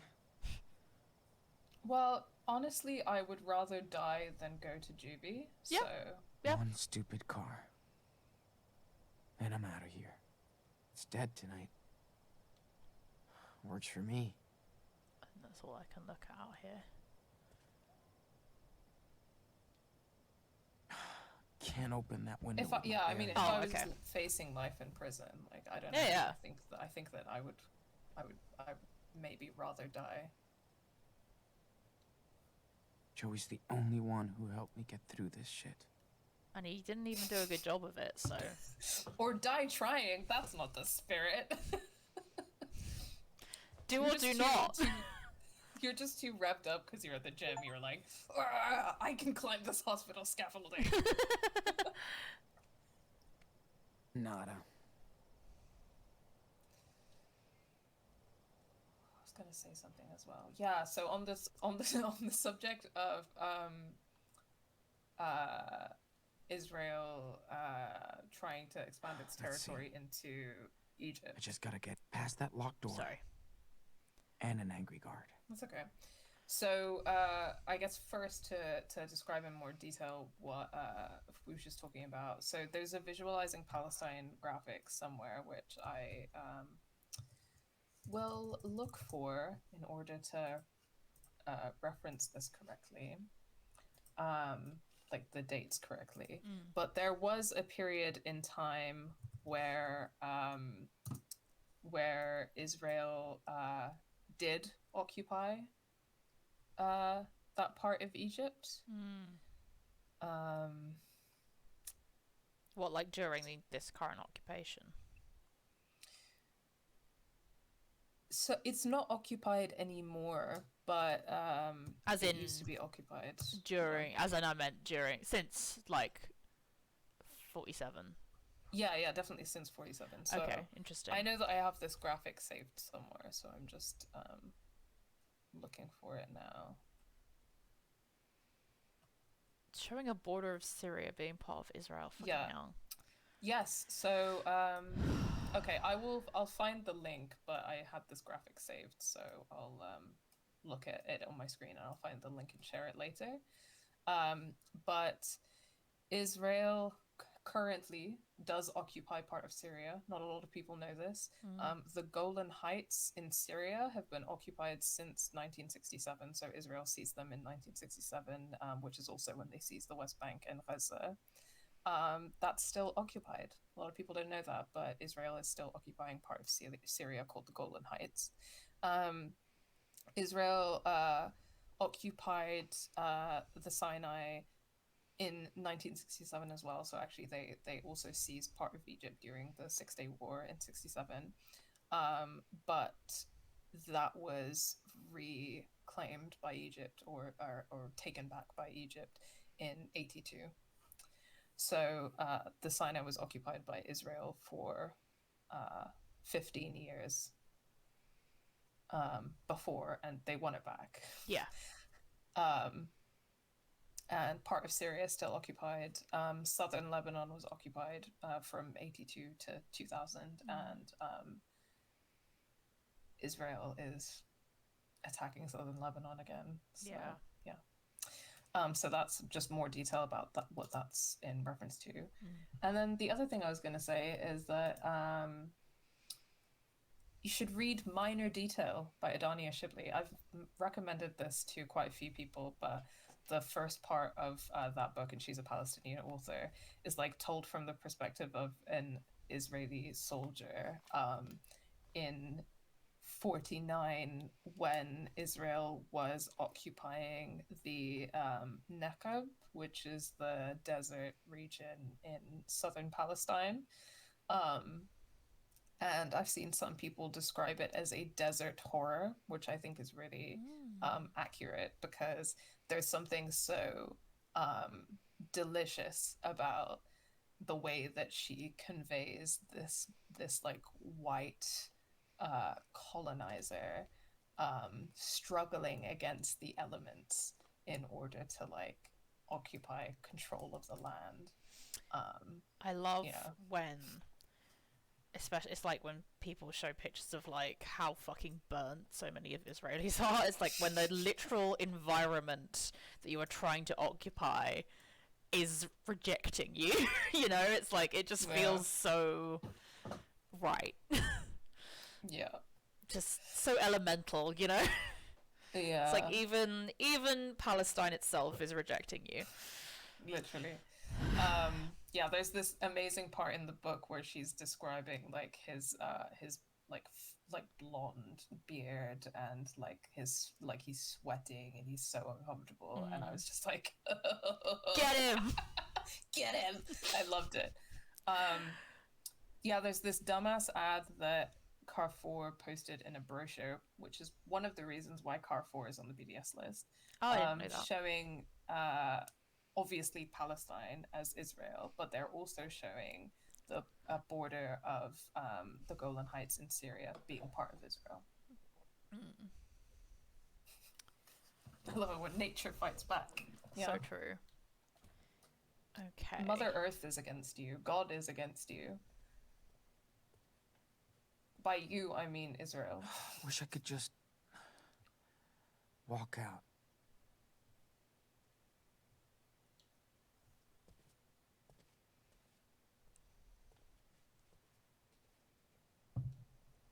Can I have some privacy, please? When Mother Earth mothers. So true. Mother Earth is mothering. She is, as always. Right. Awesome. Oh. I'll type it in the chat for you guys, the name of the book also. Maybe I could rig a decoy Sean in the bed.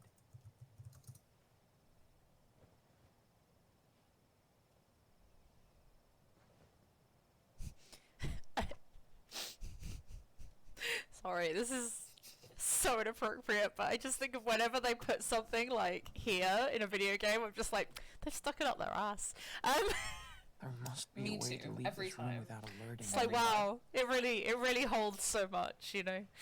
It's hilarious. Make fake body.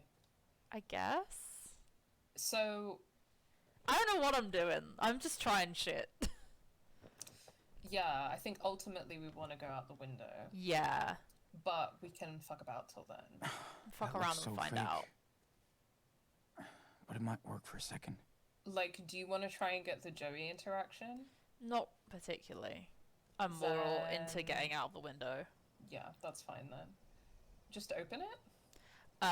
Every time you try and open it, it like... I can try again actually, because I've got the pen now, and I don't know if that's helpful. Go into the bathroom. Wait, in the hang bathroom. on. Yes, sorry, there's also ceiling. Yeah, no worries.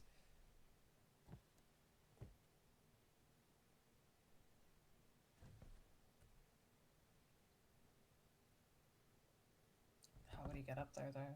Yeah. He's not a pro climber like me. Can't even fit. I'm not that good. I don't know if I'd manage it either.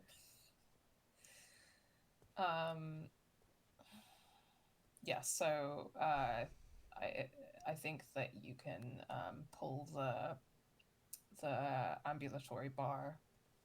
Aha. Yeah. That metal bar isn't going anywhere.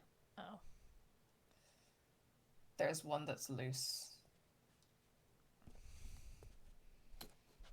This one isn't screwed in. Let's do it. Mash! Mash that button! Smash! What the hell are you doing in there? Pooping! You never heard a guy poop before? You've never heard of a guy shitting before? Nice job, Sean.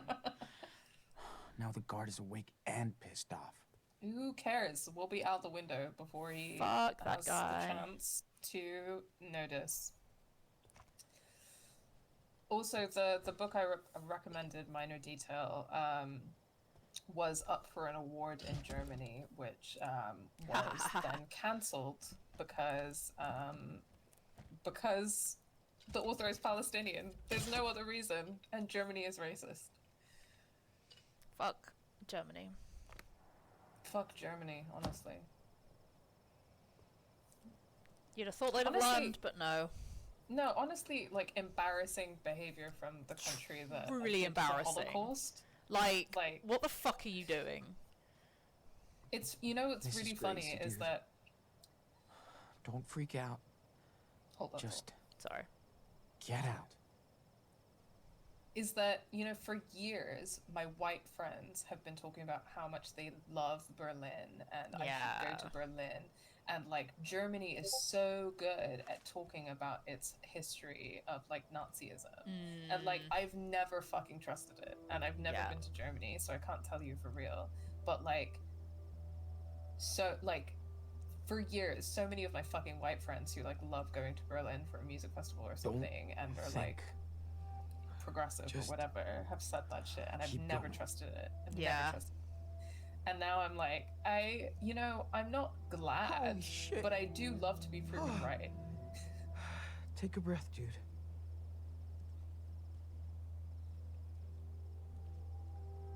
Thank you, Foosh, for sharing the Carrefour link in Yes. the Discord. Appreciated. Yeah, I've like barely ever been to Germany, but yeah, I've always heard that kind of being said about White liberals. Yeah, and they're like, Honestly. they've got a monument. It's fine. It's Damn. like, Way too close.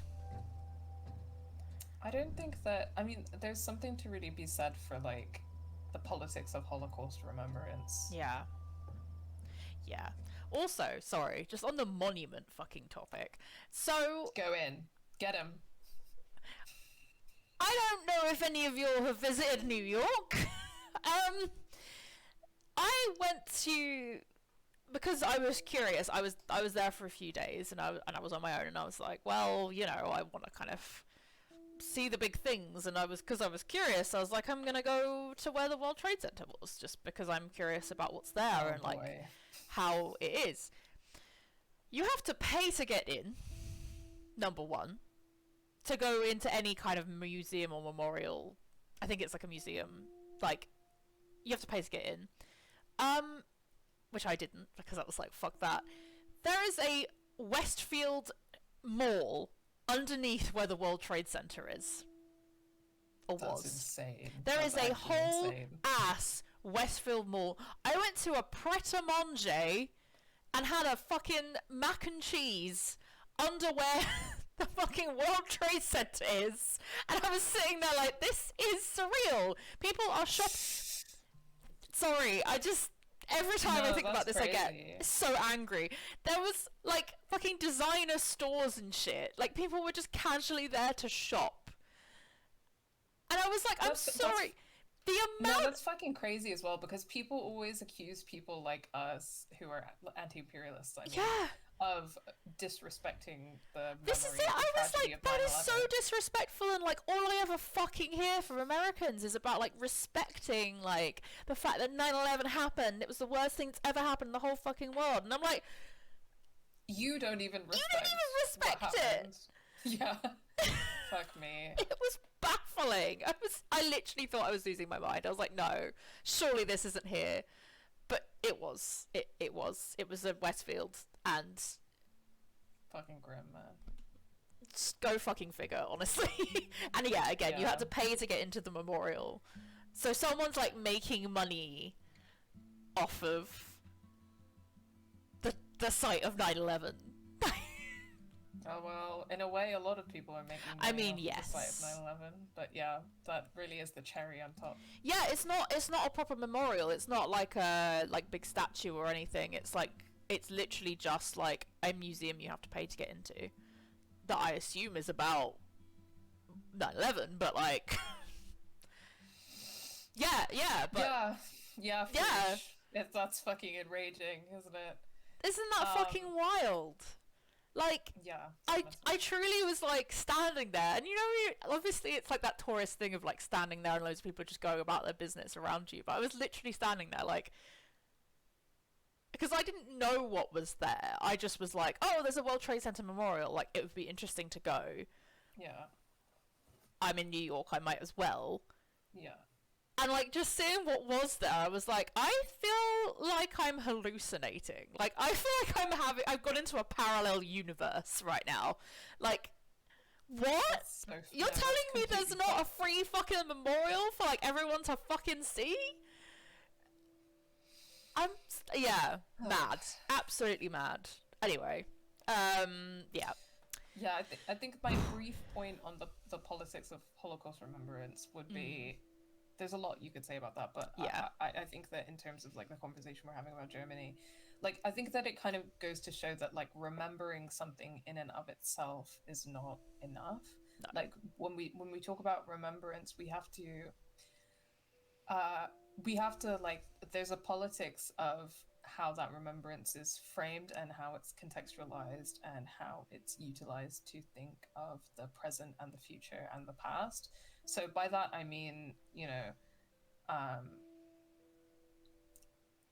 remembering the Holocaust. In remembering the Holocaust, how do we remember it? Do we remember it as like the greatest tragedy in human history, which is very charged because it diminishes like genocides committed by Europeans, like in the global South? Yeah. Do we remember the Holocaust as something that was uniquely evil, which again, it's absolutely is not? Do we remember it as something that that happened because of one regime, the like of which there has been none in history?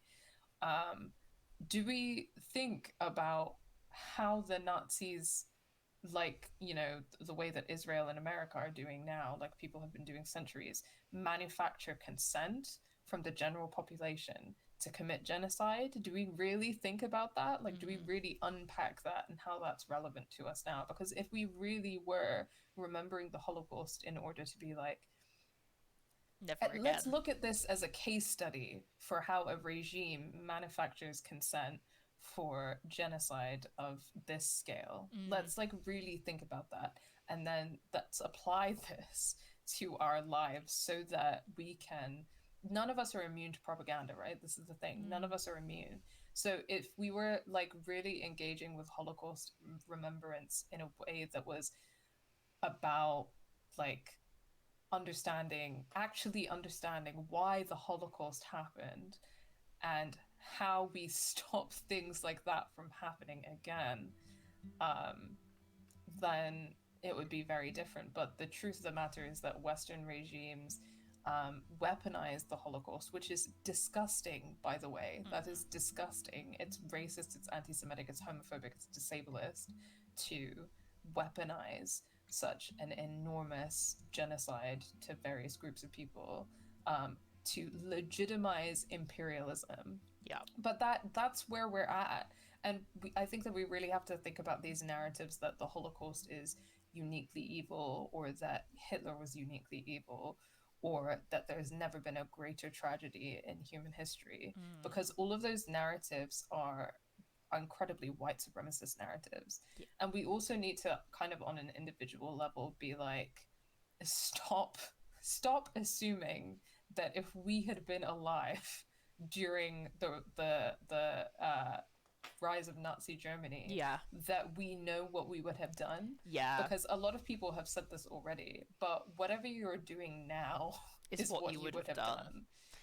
I think it's so interesting. Like, so I had a couple of Jewish history teachers in secondary school, and we learned, like, we did a couple of different, like, in a few different years, including when I did GCSE history, when I was 14 to 16, and they taught, obviously, World War II quite a lot, and Nazi Germany quite a lot. So we had a couple of different iterations of that throughout, like, my secondary school time, at the same secondary school as well. But I think it's really interesting that that was always framed as, like, we teach you about this so it doesn't happen again, but they never taught us. It's like it was always just like, this is why we're teaching you this so it never happens again. But they just told us the events, and they, you know, we wrote essays about, like, how Hitler rose to power, and, like, all of these things, and we talked about, like, you know, the kind of the state that Germany was in when Hitler rose to power, and, like, you know, that kind of logistics of, like, people were really poor, and, like, inflation was horrendous, and people were walking around with, like, wheelbarrows of money to be able to pay for bread, and, you know, those kinds of things. But again, they don't teach it in a practical sense, if that makes sense. It's like, this is what happened, do what you want with that information, which is not helpful. Yeah, there's no, like, it's very, like, critical divorced framing from analysis. Yeah. And also, like, it's important, like, what they choose to emphasize and what they choose to invisibilize. Like, for example, in school, like, we were taught so much about the Holocaust in Nazi Germany, but they never taught us that, like, Hitler was, like, that there's a clear historical record of the fact that Hitler was inspired by the mechanisms of settler colonialism and slavery as they were practiced by the United States of America. Yeah. He was inspired by scientific Darwinism and eugenics, which as a school of thought was founded in the UK. Yeah. Like, they never teach you that shit. No. And they don't they never talk about the actual practicalities of, like, living in a situation like that, because obviously we do now. We live in that situation. We are having rising inflation, rising fascism. You know, what I mean, a lot of people have been saying, like, all of this stuff that's, like, you know, us bombing Yemen, it could lead to another world war. And, like, the way that, I don't know, it's like this kind of weird thing where it's like, this has happened so slowly that no one's noticed it because no one's thinking and looking. And it's like, these things do happen slowly. That's how they get you. It doesn't just suddenly turn and everyone's like, oh, well, I'm a fascist now, you know? Like, it's gradual. Yeah. But also, like, I think that it's important to emphasize that that's a very particular perspective of being in the imperial core. Yeah. Because, like, I think that the political consciousness that many people in the global south, for example, in West Asia have is completely different. Absolutely. Because of, like, what they're experiencing. I think that, like, here in the imperial core, in the first place, people need to understand and be taught that they are, like, susceptible to this kind of propaganda. Yeah. Everyone thinks that they're not, which is crazy. Everyone thinks they're above it magically. Internalizing it all the time. But also, like, what we think of as a world war, and the phrase world war is also, like, really charged. Okay. Because I think it's really demonstrative of the fact that something is only worthy of being called a world war when there are casualties in the West. Yeah. Like, because I think that a huge part of why World War I and II are designated in that way is because of the fact that European countries were invaded and there were casualties in European countries. But this shit happens all the time in the global south, and nobody is ever calling it a world war. And I think that's something that that's worth unpacking as well. Yeah, that's a really good point, and that's something that I hadn't ever really thought about before. Yeah, and Yeah. neither had I until I think like a while ago. I think I saw someone else kind of bringing that into the discourse, and that really like changed my thinking. But it's just it raises questions about like what is the world actually. Yeah, that's so true, and that's something I didn't really. Yeah, it's like in relation to the Imperial Core. You're right. Yeah, like UK and America and Europe in general. Yeah, you're right. That's Canada. Canada's on the villain list. I should say that. I feel like I should emphasize that Canada is on the villain list more often because we often erase. Like, sorry, when I say America, I usually mean like the what's the word? North America as a continent. That's the word. Yeah. No, that's fair, and I was also saying that to myself. Yeah. Oh, sorry. Yeah, that's really interesting. That's not something I thought about before. Time to get my shit from the staff room. I love that they just have his shit in the staff room. Yeah. I thought for the longest time that the US won over Vietnam until I found out otherwise. Right? Jesus. The US lost that war. This is your big chance. They really do. Makes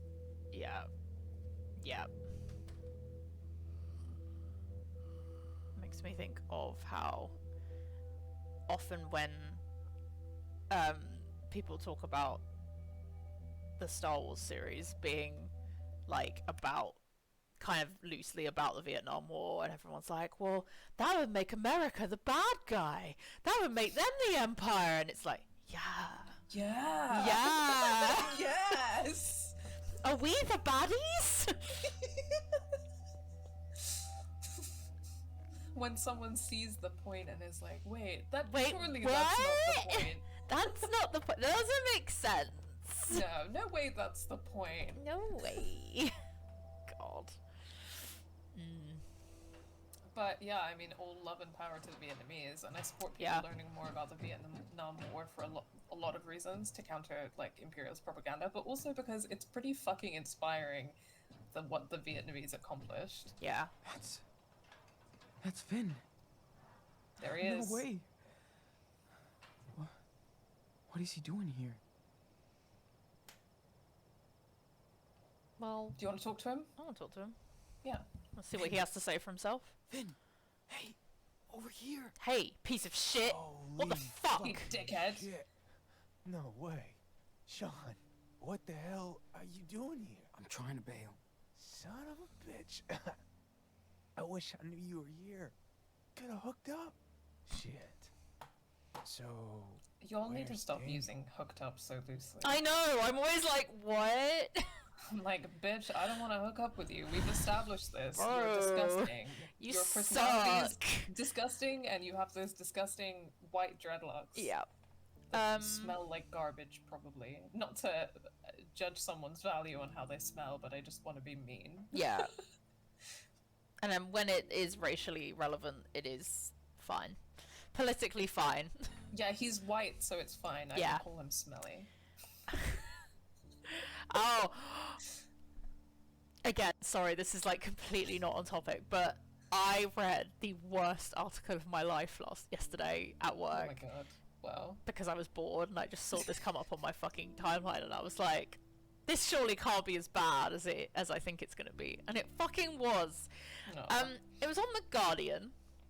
It's this thing they've started doing where they like kind of take a poll of like, is this an acceptable thing to do? Like when people have like kind of like an am I the arsehole vibe, I guess. They're trying to emulate that. This man was like, my wife, whenever I go and see my wife and her family, or at least whenever I stay at my wife's family's house, they all use my toothbrush. And it upsets me, and she doesn't understand why. Like, what the fuck, is this normal? Like, what the hell? And her going like, yeah, it's just this cute little thing we do, because there's like 6 of us, and like our parents just used to buy us like a couple of toothbrushes for like the 6 of us, and we just use whatever. And we still do that as adults. I just think it's this like cute quirky thing, like it's not that big of a deal. And I was like, hi P. Miss P is voicing her displeasure. Yeah, you can see her. You can Yeah. slightly see her. Yeah, she's sitting. She's sitting. She's sitting. Oh, baby. Yeah. I was so upset. And I was like, I don't know who's white in this situation, but I just know that woman and her family are. Because what the fuck? Yeah, upsetting. On the Guardian website, if anyone wanted to read the whole thing, it's truly disturbing. Wow. Where are we in the game? He asked about Daniel. I don't want to tell him who Daniel is. No, absolutely I can't tell you, Finn, but I'm going to get him back. Good. Don't blame you for not trusting me anymore. My fault you're in here. Yeah, frick. Come here. She just stood there She's meowing. just yelling. Good for her. As she should. Yeah, he's like, oh, I don't blame you for not wanting to tell me. And I'm like, yeah. I don't know. I kind of want to know why he's in hospital, so maybe I'll just ask, how are you? Well, I mean... Seeing as I'm technically the one who's, like, made it worse for him in terms of his being in trouble. Yeah, I guess I do want to know, like, you know, whether he's going to be imprisoned or not. Yeah. So, stupid question, but how are you doing? Well, you know, kinda sucks. No coconut drinks here. So, how bad is it? Your eye. Let's say How bad do you think it is?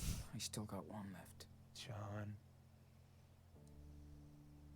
I know this doesn't mean shit to you now, but I am sorry. About everything.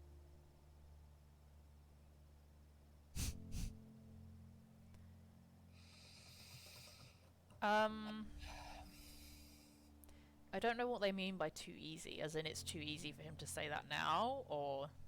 Yeah, so I remember choosing Too Easy before and being quite surprised, so I can let you know that the vibe of Too Easy is like too easy for me to let you off the hook for blah blah blah, basically. Ew. No, I'm going, you're selfish. Then you're just True. selfish. Period. You act like you care. Period. But you got your Period. own family busted and fucked up mine. For what? For what? Sean? Freedom? Peace? For money. Oh my gosh. The Get dream. fucked. God failed. Freedom, but at least peace, and I love. tried to do something. Oh, shut Yeah. the fuck up. You failed. Big time. Enjoy your new freedom now. Oh, get him! Fuck him up! Oh my god. Shit. Well, I don't think I'd seen that one. Fuck. Oh. Get him again! Get him! Get Oh him! my god. I loved that. That was great. So I've never seen this before and I don't care to, but I think that there's like a version if you've romanced Finn where you can like forgive him and then give him a smooch in the hospital, which I think is gross. No. Sometimes I am homophobic. Yeah. I'm often homophobic. Actually, often. Often. If we think about it in terms of homophobia versus lesbophobia, yeah. Yeah. Lesbophobic, never. No. Well, maybe like once in a blue moon. But But homophobic, gay men often. can suck. And frequently do. Oh, you don't think they... Maybe they don't kiss. I don't know. I've not seen it, so I don't know. Either way, no. I do not forgive. I'm gonna pick her up. Do you guys want to say hi to Chickpea? Yeah! Okay. Piss My pee, earrings and my miss headphones pee. are getting caught on each other. Hold on. Both of my cats are not here because they are currently, we have like a little heated mat, and they are both fighting over it, through warfare. Miss P. Vin says I love you? Show What? us cat. Oh, she's so cute. Let me put in a headphone so I can hear you. Hello. Baby. Miss P. So apparently Finn says I love you in that scene. Gross. Yeah, I am homophobic. That is gross. Like, over what? He's known you for like a month. Go. Oh. It's gross, isn't it, Chickpea? Chickpea, what do you think? Chickpea is not having it. Oh, Look at her she's face, she's so like, ugh. cute. That's so smelly. I'm turning my head away because it's smelly. Yeah, smelly behaviour. She's a baby.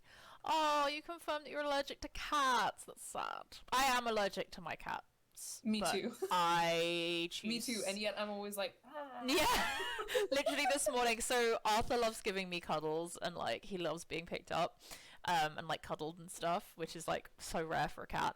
But he fucking gets up. He's like, his face is like in my mouth as much as he like. He's just like, give me the love, and I'm like sitting there like, I haven't taken my hay fever tablet yet today. Yeah, it suffers through it because look at this grumpy little face. Look at this little stink face. She's a baby. Mm. She's She not smells having so it. nice. Cats. Okay, she wants down now. Cats smell good until they don't want to. True. I love her. I love her little rat. That scrungity little meow. I know. So good. Let's ride. Let's ride. Love the Lamborghini, pull up in the blue bikini. my Life. I've been hoping for a good time. Good time. Give Let Sean me a good ride. time, please. He needs one. He needs a singular good time. Bitches know they can't catch me. Cute, sexy, and my ride sporty. Boop, boop.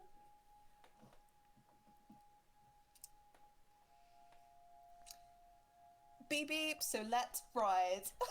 Bruce, Let's you ride. know. Let's ride. Let's ride. Oh, I love you, Charlie XCX, you weird little girl. Icon. She really is just a weird girl, and I love, like, a hot weird She's a girl. weird girl. Oh, I love she's it. A hot weird girl. She Oh, is. I love it. Oh, I love it. So I don't even remember what, I remember what happened now. So this is like a tiny, not really consequential Baldur's Gate spoiler. But Is Charlie XCX in it? Slay. no, it's connected. So, also I love this song, side note. But, which I think is the song from the end of episode 1. When they're on the bus.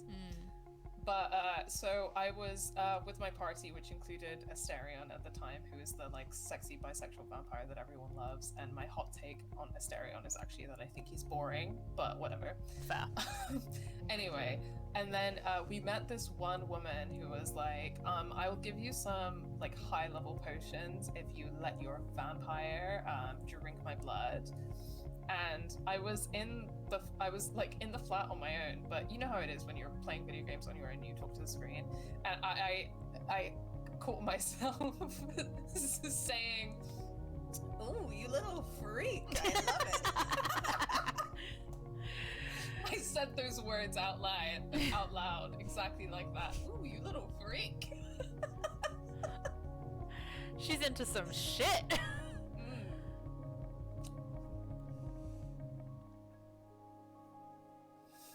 Cause you gotta have Charlie faith, XCX. the faith. Sorry. Banger. Do not apologize. Oh, well, I It's guess not it would be George nice. It just makes me. Oh, I don't know who's seen Saltburn. I know you have, but there's a scene that involves period blood. I won't go into any more detail. Saltburn. Ugh. Saltburn. But this is the thing. So I saw this, just context, so I saw this fucking clip of Emerald Fennell talking about it, and it made me so mad, because I was like, she really thinks she did something. Yeah, I know the one. She really does, and it makes me so pissed off. Yeah. Yeah, so this is the thing, right? Is like, I love freaky shit. I love weird, freaky shit. Okay? I'm a little freak. Okay. But Emerald Fennell, like, when I was watching Saltburn, I was like, I'm bored. Like, she thinks this is, like, really weird and risque. She thinks she's doing something. She thinks she's doing something. I was like, I'm bored. And when I watched the period blood scene, I was like, girl, that's embarrassing. Yeah, like, girl, put it away. Like, it's funny to me that she thinks that that's, like, super, like, whoa. Like, whoa. She was like, oh, I think it's so hot. And I was like, no, girl. Stop. Fucking weird. Stop it! Weird, embarrassing, like, weird, derogatory. Embarrassing. Like, yeah. There's just, like... I mean, there's so much I could say about that film, and none of it's positive. But, like... Honestly. Girl. What the fuck? Girl, what? Girl, what? Embarrassing. Saying that possibly Charlie XCX might be a weirdo in a bad way, so... I mean...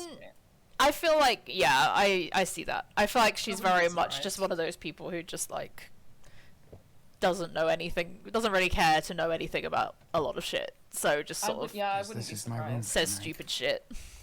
Yeah, it's true. I wouldn't be surprised. You know what I found out the other day and I was surprised by? Is that Charlie XCX is Gujarati. Yeah, I knew that. That was her... Before he doze off. Her name is also Charlotte.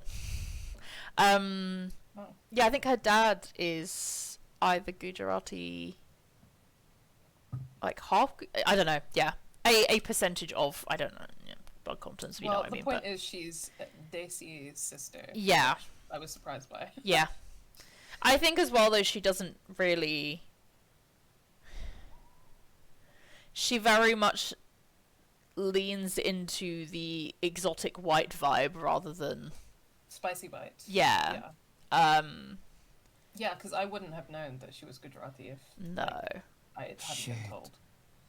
Yeah, she is unfortunately white. That's absolutely fine. I need some rest. Regrettably, I'm also white, and I am sorry. It's fine, I guess. No, it's not. It's and that's okay. It's fine. It's fine that it's not fine. Yeah. Okay. All right. So from the first person point of view, we've got the vision blurred on the left-hand side. Yeah. Still. What a mess. Floridas can now add Grand Theft Auto to my file. That's alright then. Well, GTA King. When we get revenge on her, it won't matter anyway. Yeah. Guess I'm kind of lucky I stole a smoker's car. It's a nurse, isn't it? It's a nurse's car. I wonder if it ends up being Joey's car. I'll never hold until Imagine. I don't think it is. No. I remember that you can find a notebook in here. Okay. Owner stuff. And I think it's like a woman nurse. She seems nice. So, shit. Oops. Guess I fucked up her day pretty bad. Yeah, so she was supposed to have lunch with her husband. And well, no, she's a nurse. She would have been on a night shift, so she would have had the lunch. Yeah, I'm just saying it says in her schedule lunch with hubby. Yeah. I hate the word hubby so pick much. Up kids. It makes me violent, like. Yeah, I mean this is a certified white woman. Yeah. Evil word. And pick up kids and stuff. So you just know that it's like a married white woman with children who's a nurse that works the night shift. Mm-hmm. You've got a 9 to 5. I'll take the night shift. Okay. Banger. Banger. We have been requested to stretch. I don't know why I said stretch like that. I was taken by the spirit of Lucy Davis, as you can see. I felt it. lesbian flag. Yeah, absolutely. I felt it. I felt the spirit here and now. Such a banger. It's insane to me that Night Shift is the opening track on that album. Like, how do you open an album with that song? Who It's hurt like, her? who hurt her? Imagine having a really bad breakup with someone and then they write that. Like, how would you just be able to go and live your life? Oh my god! If you guys haven't heard Night Shift by Lucy Dacus, it's who.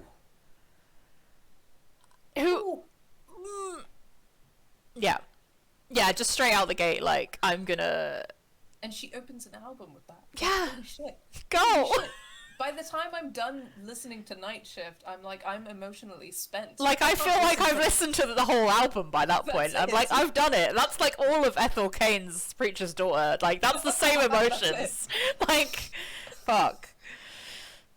Anyway, look to the map. I don't know what I'm doing.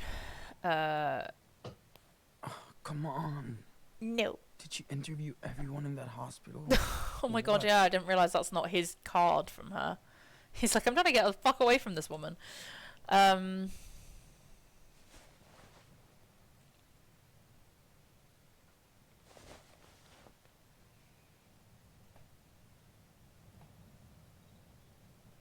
Yeah, I remember being in the car and being like, okay, what did they tell me to do in the hospital? Oh god. I thought that they would make you... No, yeah, it's literally just like, clean eye.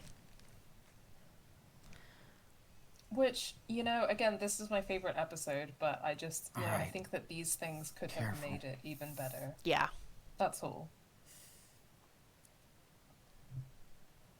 Sorry, I'm really squeamish about eye stuff. I wonder if, I imagine you do. If you lose an eye, do you get, like, I should have phantom listened to pain? Joey. This is a mess. Phantom sensations? I guess so. I mean, if you can do it with a limb, then probably. And I mean... Well, part of the reason why you get the phantom sensation is because, like, your nerve endings are, like, there's supposed to be something there. Yeah, well, because there's muscles around, I know you said muscles. There's muscles around the eye, right? And so even if your eye gets damaged, there's, like, muscles that are supposed to support the eye being there. Yeah. And, like, help it move and shit. So, yeah, I presume so. Muscles. Yeah. Muscles. That must be so, yeah, it just must feel so strange. I can't imagine. I would... My muscles are getting bigger. Never Yeah, thought they life are. would be Pump so that iron. Exhausting. Yeah, I'm I in definitely... the gym with you in spirit. There's definitely stuff where, like, so I have a lot of lots of things I'm squeamish about. But one of my things, and I won't go into details why, but it was always wrists. You can probably make some guesses as to why I might be squeamish about that. And I broke my wrist back in 2020 and I had to have an operation. And they had to make an incision, like, down my wrist, and I have a scar there now. It goes, like, down. That was a lot for me. I was like, this is like the one thing I didn't want to happen. But, like, obviously I'm glad I had the operation, because it means my wrist healed properly. And I mean, it's still not 100%, but it's like, you know, it does what it needs to do. But yeah, like, there was a point where I had to have an appointment with a physiotherapist, and she was like, why aren't you massaging it every day? I was like, because I don't want to touch it. Don't like it. But it did. I'm probably better with it now than I used to be, for sure. But yeah, it's just one of those things where I think about, like, how certain injuries make you have to overcome, like, those squeamishness aspects. Like, because I've had a lot of flu jabs in my lifetime, I'm less scared of needles than I used to be, you know, things like that. But yeah, time for sleep. EB sleepy.